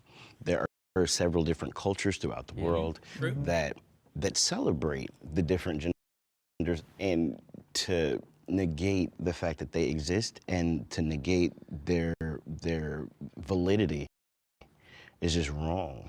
Yeah. There are as many intersex people as there are red-headed people on the planet. I can name 12 people off the top of my head who are born intersex. So to pretend like there's man and woman is just erasing it.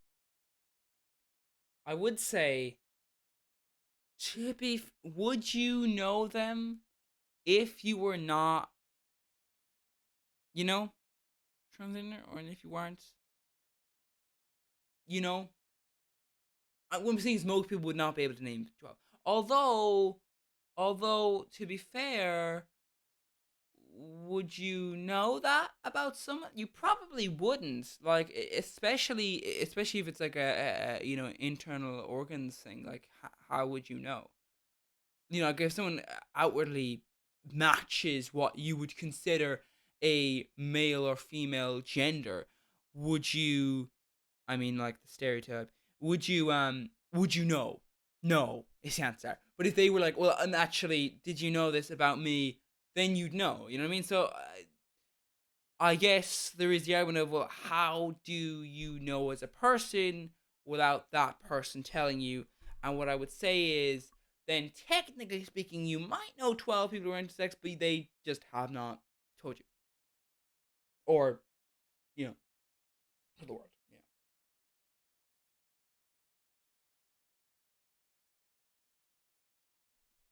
An entire group of people. To be clear. The God you speak of, the first God that intersex people. To be clear, I want to make this clear. I do not think there are only two genders. I do not think that.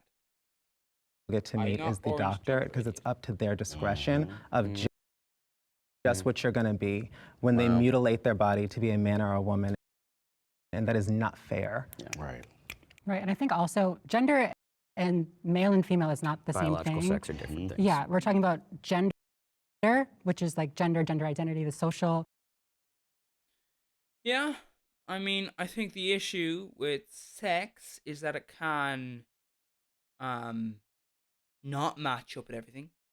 You might have the genitalia of what you would consider to be a man, but then inside, which could even be what is connected to the genitalia, is not.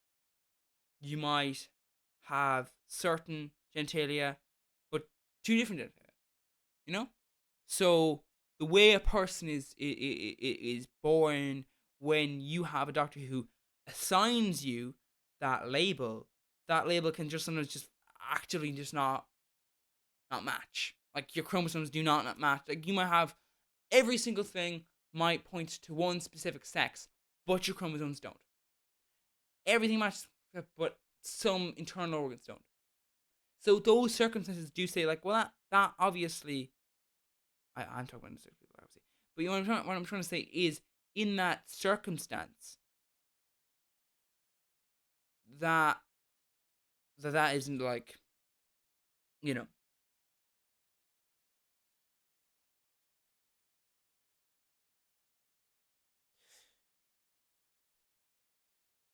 aspects to being a man or a woman, but male and female dictate sex.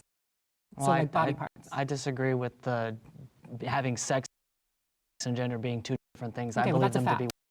be one. So I believe that there is, they're the same. They're one and the same. They're not different, but we So what? have evolutionary problems within the humanity, because I also see that there are intersex animals that do Yeah.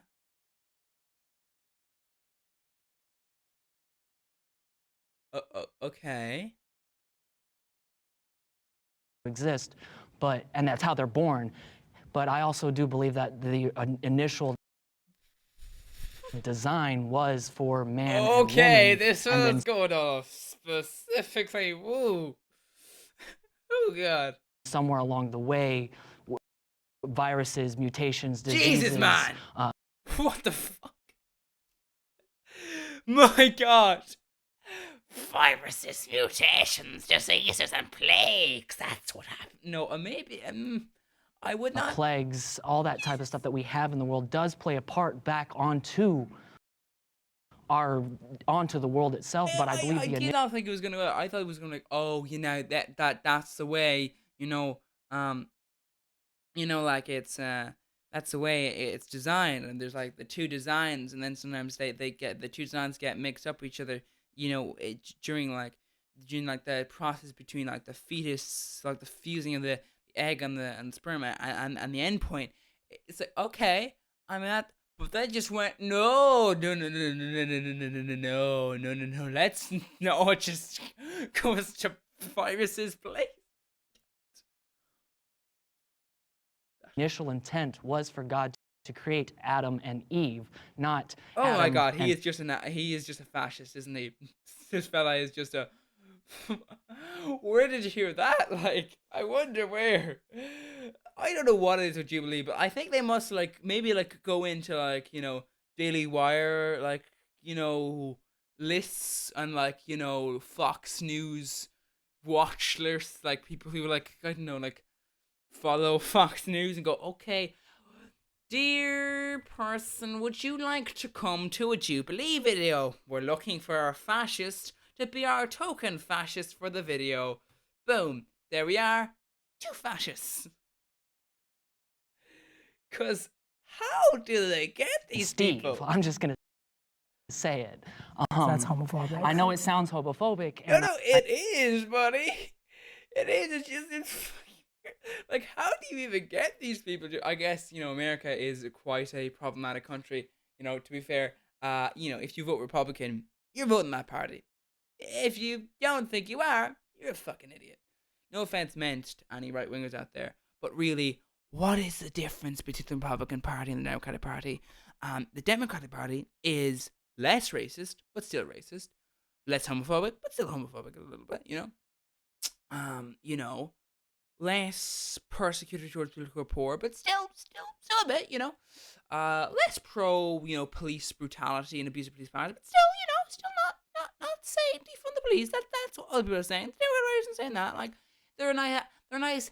I wouldn't say healthy, but like they're less fascist than the Republican Party. So what I'm saying is, if you're right wing, really, there is no reason for you to vote Republican Party. The only reason you vote Republican Party is if you're a fascist or a far right person, because there is a perfectly good big party there for you to vote for. The Democratic Party is not left wing. It's not the left. The left do not really have a major party to support them. Okay? This is not some kind of system where there's like in my country, we had to swap between parties all the time. They weren't really left wing. Okay? Left wing things did not happen. And by the way, yeah, we have not had the privatization of a health service because we're not that fucking stupid. Anyway, my point I'm making here is that just vote Democratic Party. It's not left wing, so it's not that bad for your right wingers. So yes, it is homophobic. I understand. No, I'm it hitting- is It is homophobic. That's okay. Homophobia made me transition, and that's what you're perpetuating right now. I grew up in a very homophobic family, and since I was I'm glad that they can see that. a kid, I was always brainwashed, said gay is bad. My parents were not happy that I was naturally feminine. They always tried to make me more masculine. They tried to give me too masculine. Like masculine is very weird. Like it's a very weird kind of setup, isn't it? It's like, yeah, you're a strong person and you use that strength in various ways. Yeah. I mean, people have called me like a masculine, which is just like a bit weird. It's like, yeah, do you know me that well? Who knows what you might say? But I'm just saying, like, masculine. It's oftentimes a weird sort of setup in most cases. Sports. I was mercilessly bullied at school for my femininity, constantly being told that I'm not a real man, that I'm a sissy. And when I came out to my parents as gay, they took me to therapists and tried to do pretty much conversion therapy for me, which failed. So I don't believe in God. I believe in people that exist right in front of me, and I believe they should have the right to exist.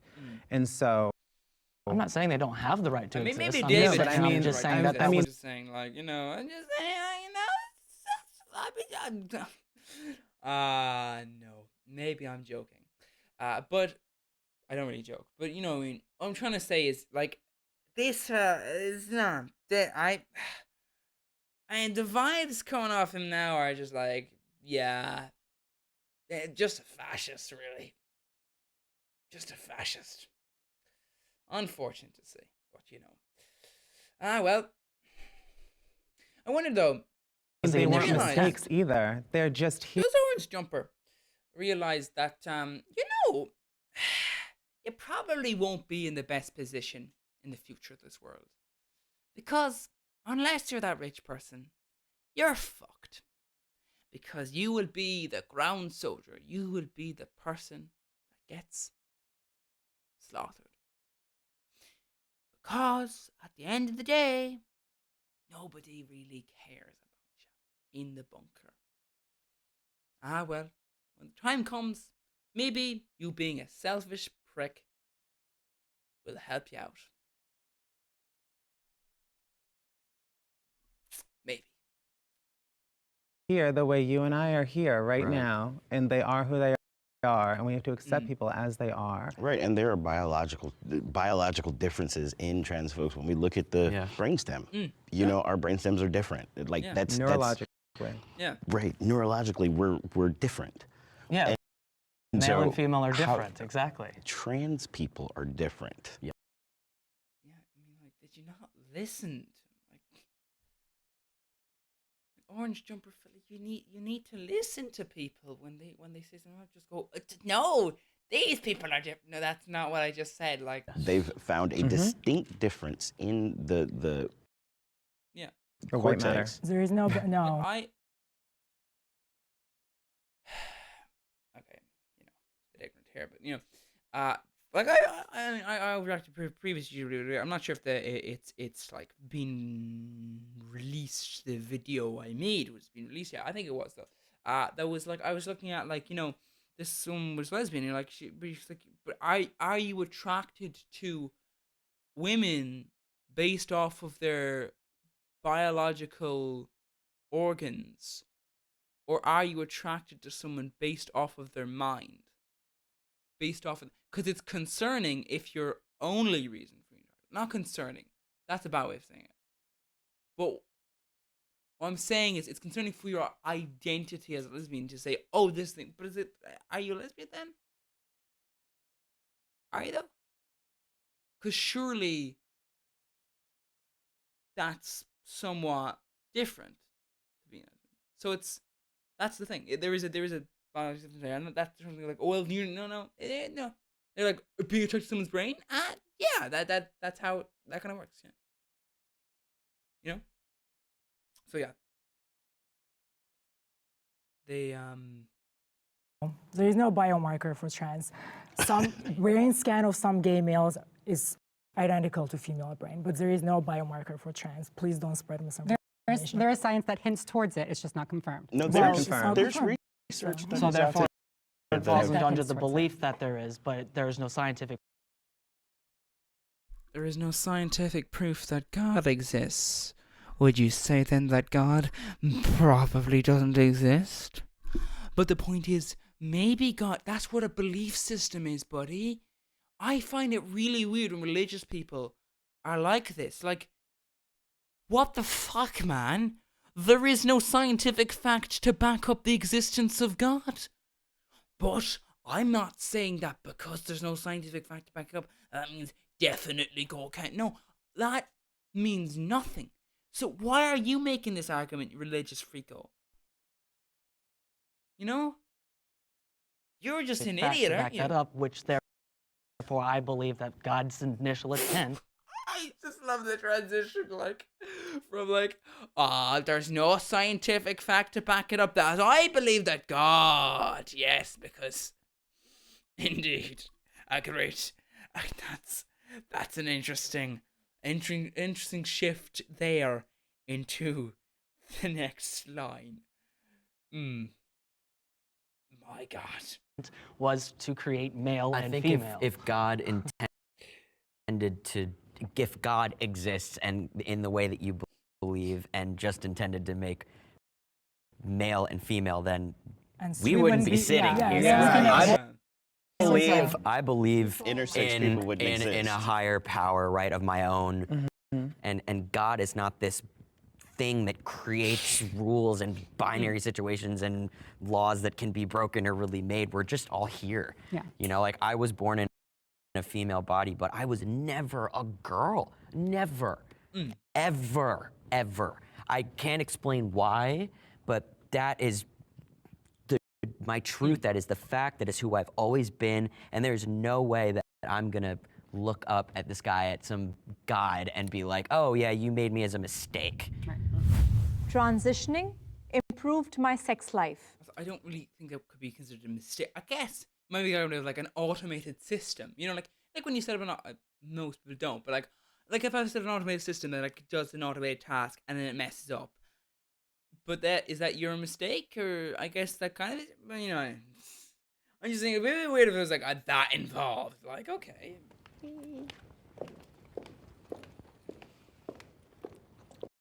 Oh, this is interesting.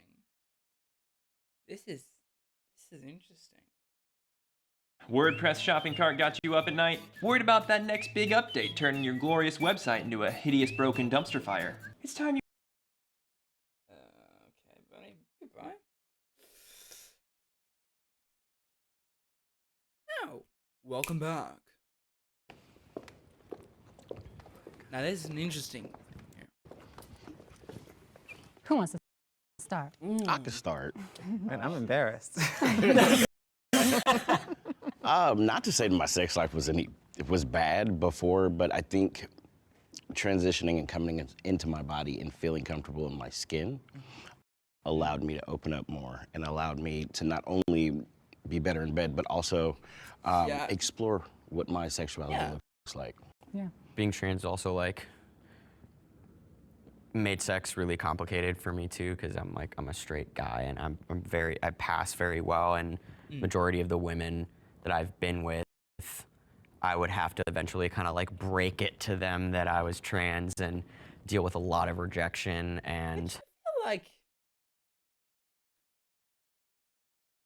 it's an interesting decision to make. I mean, like, if I wouldn't say, like, obviously, consent-wise, you should always, like, but, maybe don't simply, like, the reason for rejecting the person should be because of who they are and not necessarily because of how their body is, if you know what I mean. With somebody, I would never let girls touch me or see me without clothes on. That's good, actually, because unless they've consented to that, then that would be, illegal. Either, you would have to consent to them seeing you, and they would have to consent to seeing you, if you know what I mean. Because either you're doing indecent exposure, or they are, doing a rather serious crime there. Because, they should not be seeing you without your consent. Just saying. What I'm saying is, you should not need to take precautions. Okay, maybe some, precautions to avoid accidents. But, you shouldn't need to take extreme precautions because it should not be, you need to intervene to stop that from happening because they shouldn't be looking at you anyway unless they ask and you accept without being forced into it, just to make that clear.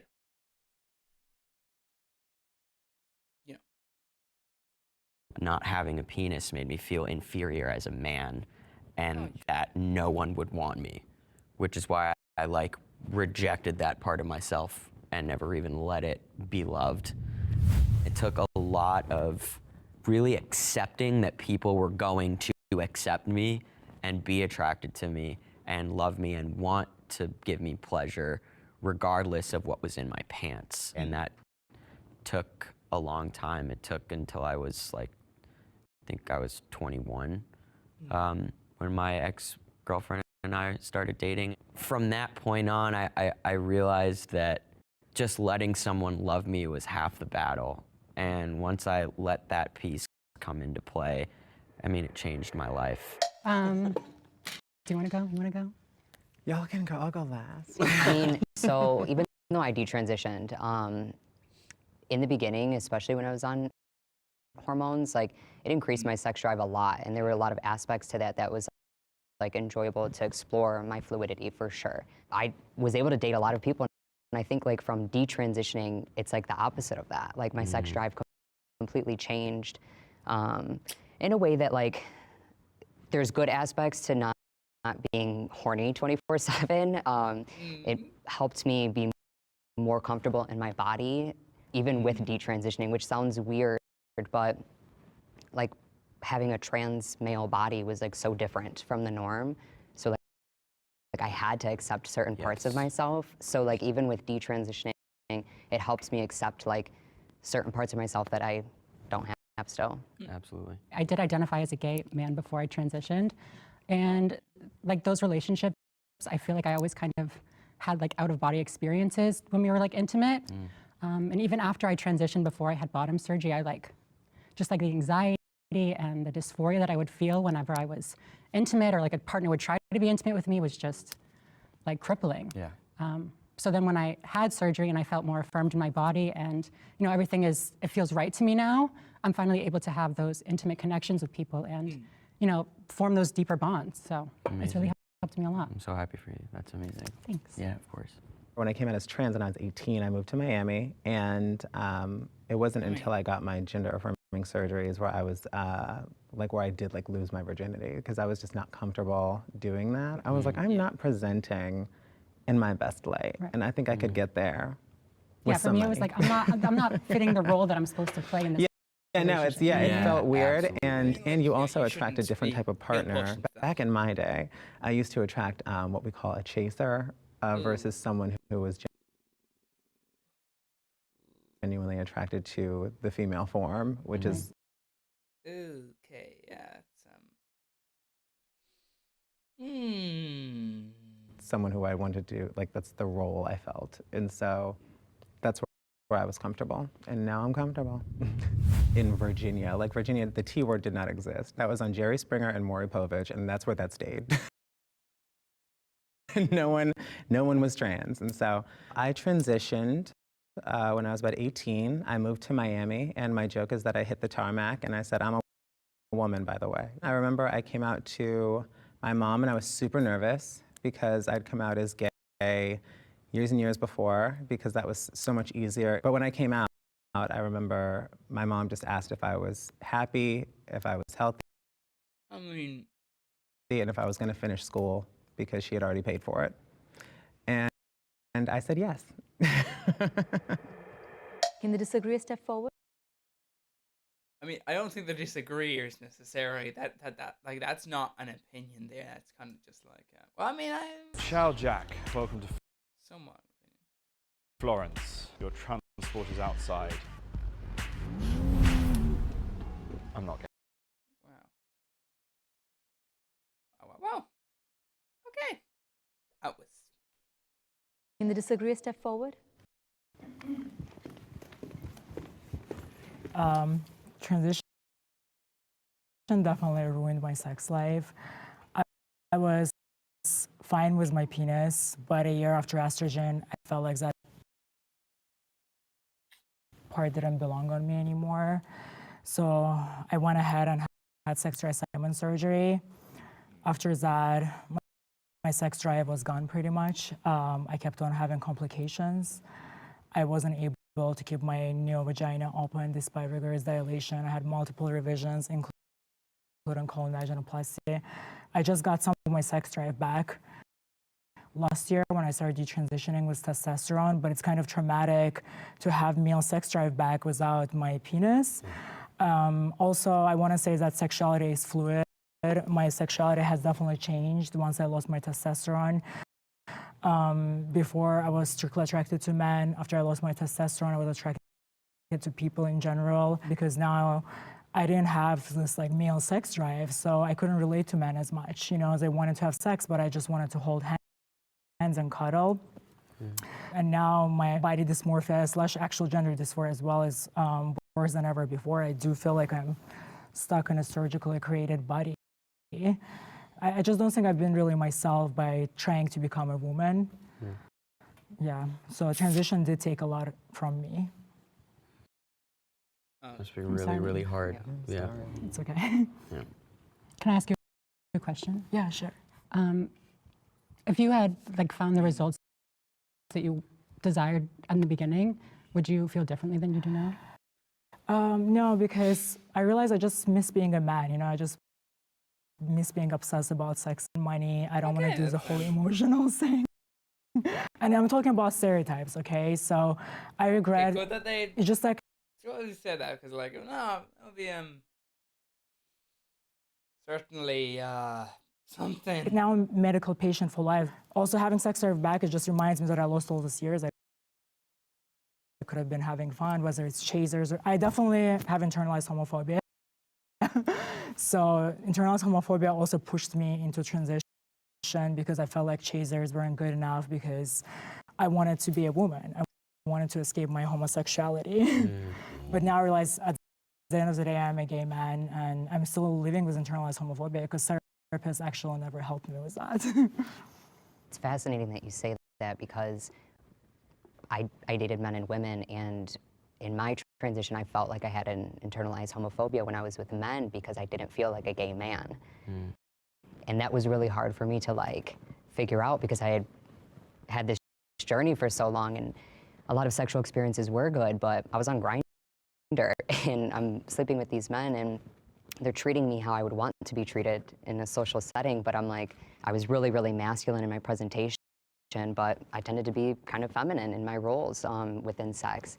And so I think that also got me to realize that I wanted to detransition because it was a reflection of the relationships that I had. Like, to follow kind of some stereotypes, like I did miss being a woman in some of those like social settings, like with how women interacted with me, with how men interacted with me. Like, so yeah, that's heavily The rest of the world, though, not necessarily you. You know, relatable to that for sure. So I do not regret my transition. Shocking, I know. That was like a really great time for me in the beginning. I really was able to explore and express myself in ways that I could not have done without hormones and surgery. I learned so much about how people treat people based on gender and looks in general. I feel like I would not be the person, especially the confidence and security that I have within myself if I didn't transition as presenting as a woman in this world. My dynamic with men in general is so much different. I mean, I was very insecure, very submissive, very quiet, and now I'm able to speak up for myself because of that. Yeah. I mean, you seem to be like the best of the transitioners, like in a, like an ethics point of view. So, you've got Orange Jumper here being a fascist, there's stuff like that, there's here, which feels like a bit of like, maybe somewhat saying that they're, misunderstanding. So, anyway, just a lot of different things going on there. I was actually going to say, during my transition, I didn't actually have a high sex drive from the hormones. And ever since I came back, my sex drive has been higher ever since. And I think it's because I'm no longer. Sorry, buddy, but like, anyone. Seriously, I'm just saying your personality really makes you unpleasant. It's really unpleasant. You seem like a really unpleasant person to be around. So, I hope everything is consensual, but oh god, does not feel like the on the estrogen, my testosterone levels are increased after I change. I'm just saying, I would not like to be. I would not like them to be I wouldn't like the Orange Jumper being who I was originally born as. Orange Jumper fat would not like being attracted to me. Just saying, I just would feel very, very uncomfortable if I knew that. Like, honestly. Oh no, Orange Jumper. And it also kind of opened up my eyes to say, maybe I wasn't really a female. This is probably what I would like my future spouse to have to look. That is, wow, that's certainly something. So, also a sexist. Jesus, this fellow is something else, isn't he? Huh? Something else. Wow. Look upon it, and I'm proud that I actually have that sex drive back again because I felt like I lost it for a long time. The LGBTQ plus. Okay, here I would say it does depend I shop online a lot. Until this day, I'm still surprised by how many good tech deals Karma's found for me there. In fact, a couple weeks ago, Karma let me know that an SSD I've been- Let's explain something. So, have you ever heard of a writer, you know, who wrote you know, a bunch of she wrote some like fantasy books, you know, about wizards. Anyway, and which is basically, you know, had a bit of racism in there as well. You know, what can you expect from a Brit? That's a kind of a joke, but also not. But you know, anyway, they were a person who apparently was pro, you know, they're pro LGB. Unfortunately, was not too pro transgender people. So the point is that that person funded an organization that its main aim is to kill trans people. So so much so the LGBT Alliance that they've aligned themselves with fascists, like your man here in the orange. Maybe he got funding from those people, because you know, who knows, you know, I don't know. But my point is basically it does depend on whom you talk to. Some people are very bad. You know. The LGBTQ plus community is not as accepting as they claim. Okay, to be fair, when you keep in the T and the plus, you do somewhat have to say about what? Accepting about what? Because there are some lesbian, gay, bisexual people who are not so accepting of other people. There are some lesbian, gay people who are not so accepting of bisexual people. No? That's a fact. And it's a bad fact. I also find it very arrogant and ignorant about it. It's like, if you're a lesbian or gay, do you realize the fascists are coming for you? So when they are currently coming for, you know, the trans people and, you know, other sexualities, they're first of all, they're going after you at this moment in time as well. But like, as they're going full hog, guess what? They're coming for you next. You'll be the next on the legislative branch. Already beginning that. So, you idiot, if you're not so accepting, guess what happens?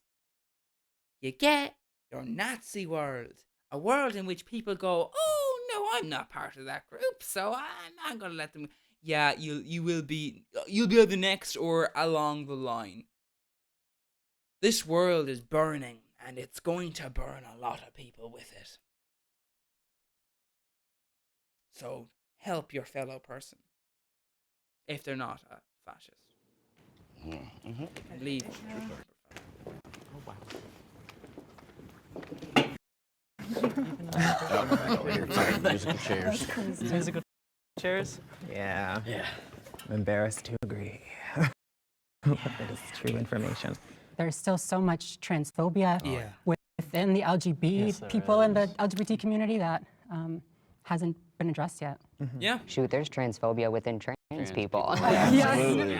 When I was transitioning in high school, I searched for acceptance from the cis hetero world. And now I feel like I'm doing the opposite and searching for acceptance from my own community half the time. Like when I was in college, the queer community on my campus hated me because I did like heteronormative like guy stuff.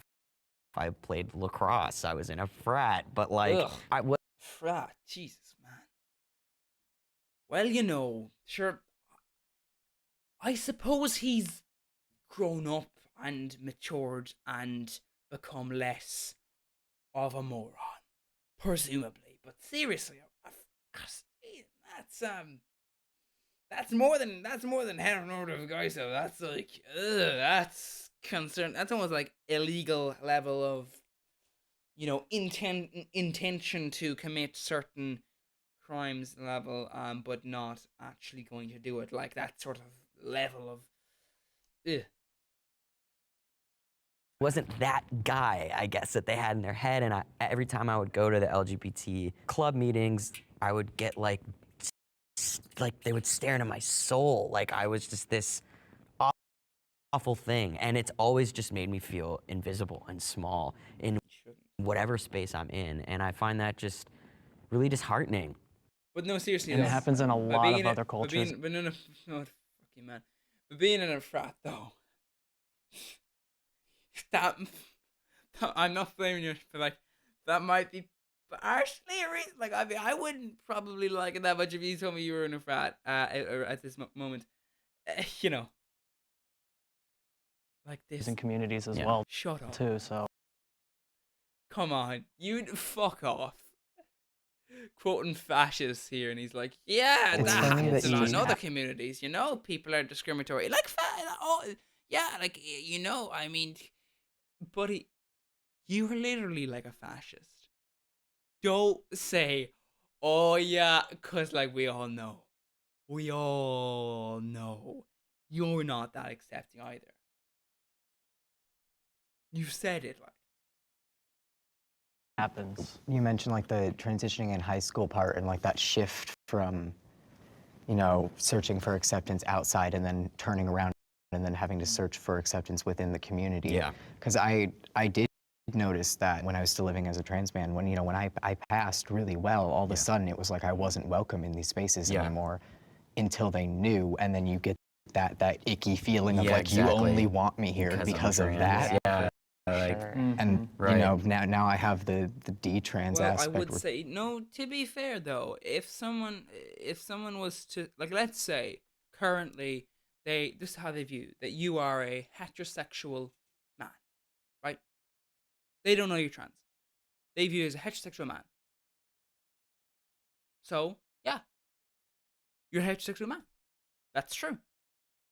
Now, when you tell them they're trans, then they go, oh, but if they don't know you're trans, then if you're not saying, you know, that you're asexual or any of these other like non-LGB things, then if you are just oh god, trans, then the view might be that there are a lot of homophobic people, so you might just be a homophobic heterosexual man who might be there to make fun of in a sort of like a watch along and haha sort of nature. Just, you know. But anyway. That's not okay for the information. No community wants me. No one. Like I'm still part of the I'm part of the LGB part, Yeah. but I've lost people that I thought they liked me for me and it didn't matter what I was. Right. But then all of a sudden, detransitioning was the thing that I've been called a traitor. Yeah, me too. You know, it's, Me too. they don't want me. The rest of the world doesn't want me. That's not true. I mean, the thing is, Orange Jumper, I could probably find a job as a fascist working for one of the news outlets like Fox News or something a little bit more right wing, something like that. You know, because you know they got the views, he's got the views. But I think the thing is though is when you're not that way, when you're not, you know, spewing hatred, you don't get accepted by the transphobic people because they don't see you as that, oh, look at this person. And I would say though, like for example, man here, he gets accepted by the transphobic people. They're probably still gonna hate you though. The one thing I would say is a lot of the time this happens to people where they don't know. Like I've been around people before who they have a lot of friends. Behind their back, those friends say awful things about them. Right? But that person, to them, it's the same thing as being popular. Because those friends will do things for them. Those friends will give them assistance when need. You know? Those friends will hang out with them. Those friends will listen to them. Those friends will have their minds changed by that person. To all intents and purposes, that person is a friend. They are a friend. But behind closed doors. So is it better if you're someone you're like, oh yeah, this person does like me for who I am. if you could hear what they were saying behind your back and it wasn't very nice, would that be okay? Because to all intents and purposes, you think of that person as a friend. And you think of that person as a friend because who you are, not what group you fit into. So I would say there's issue there. But, you know.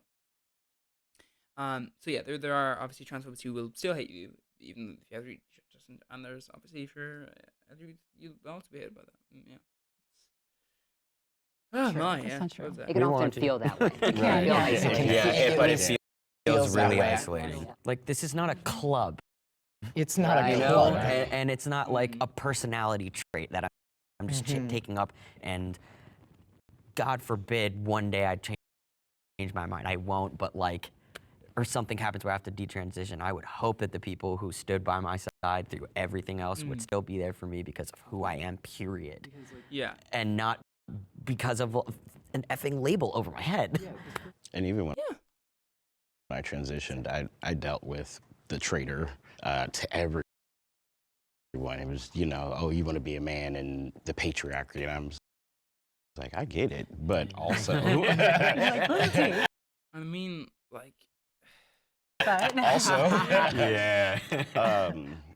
But what I found very interesting was like this divide between trans men and trans women. When I first started doing a lot of advocacy, I was told that just being in the space, that I was taking up too much room.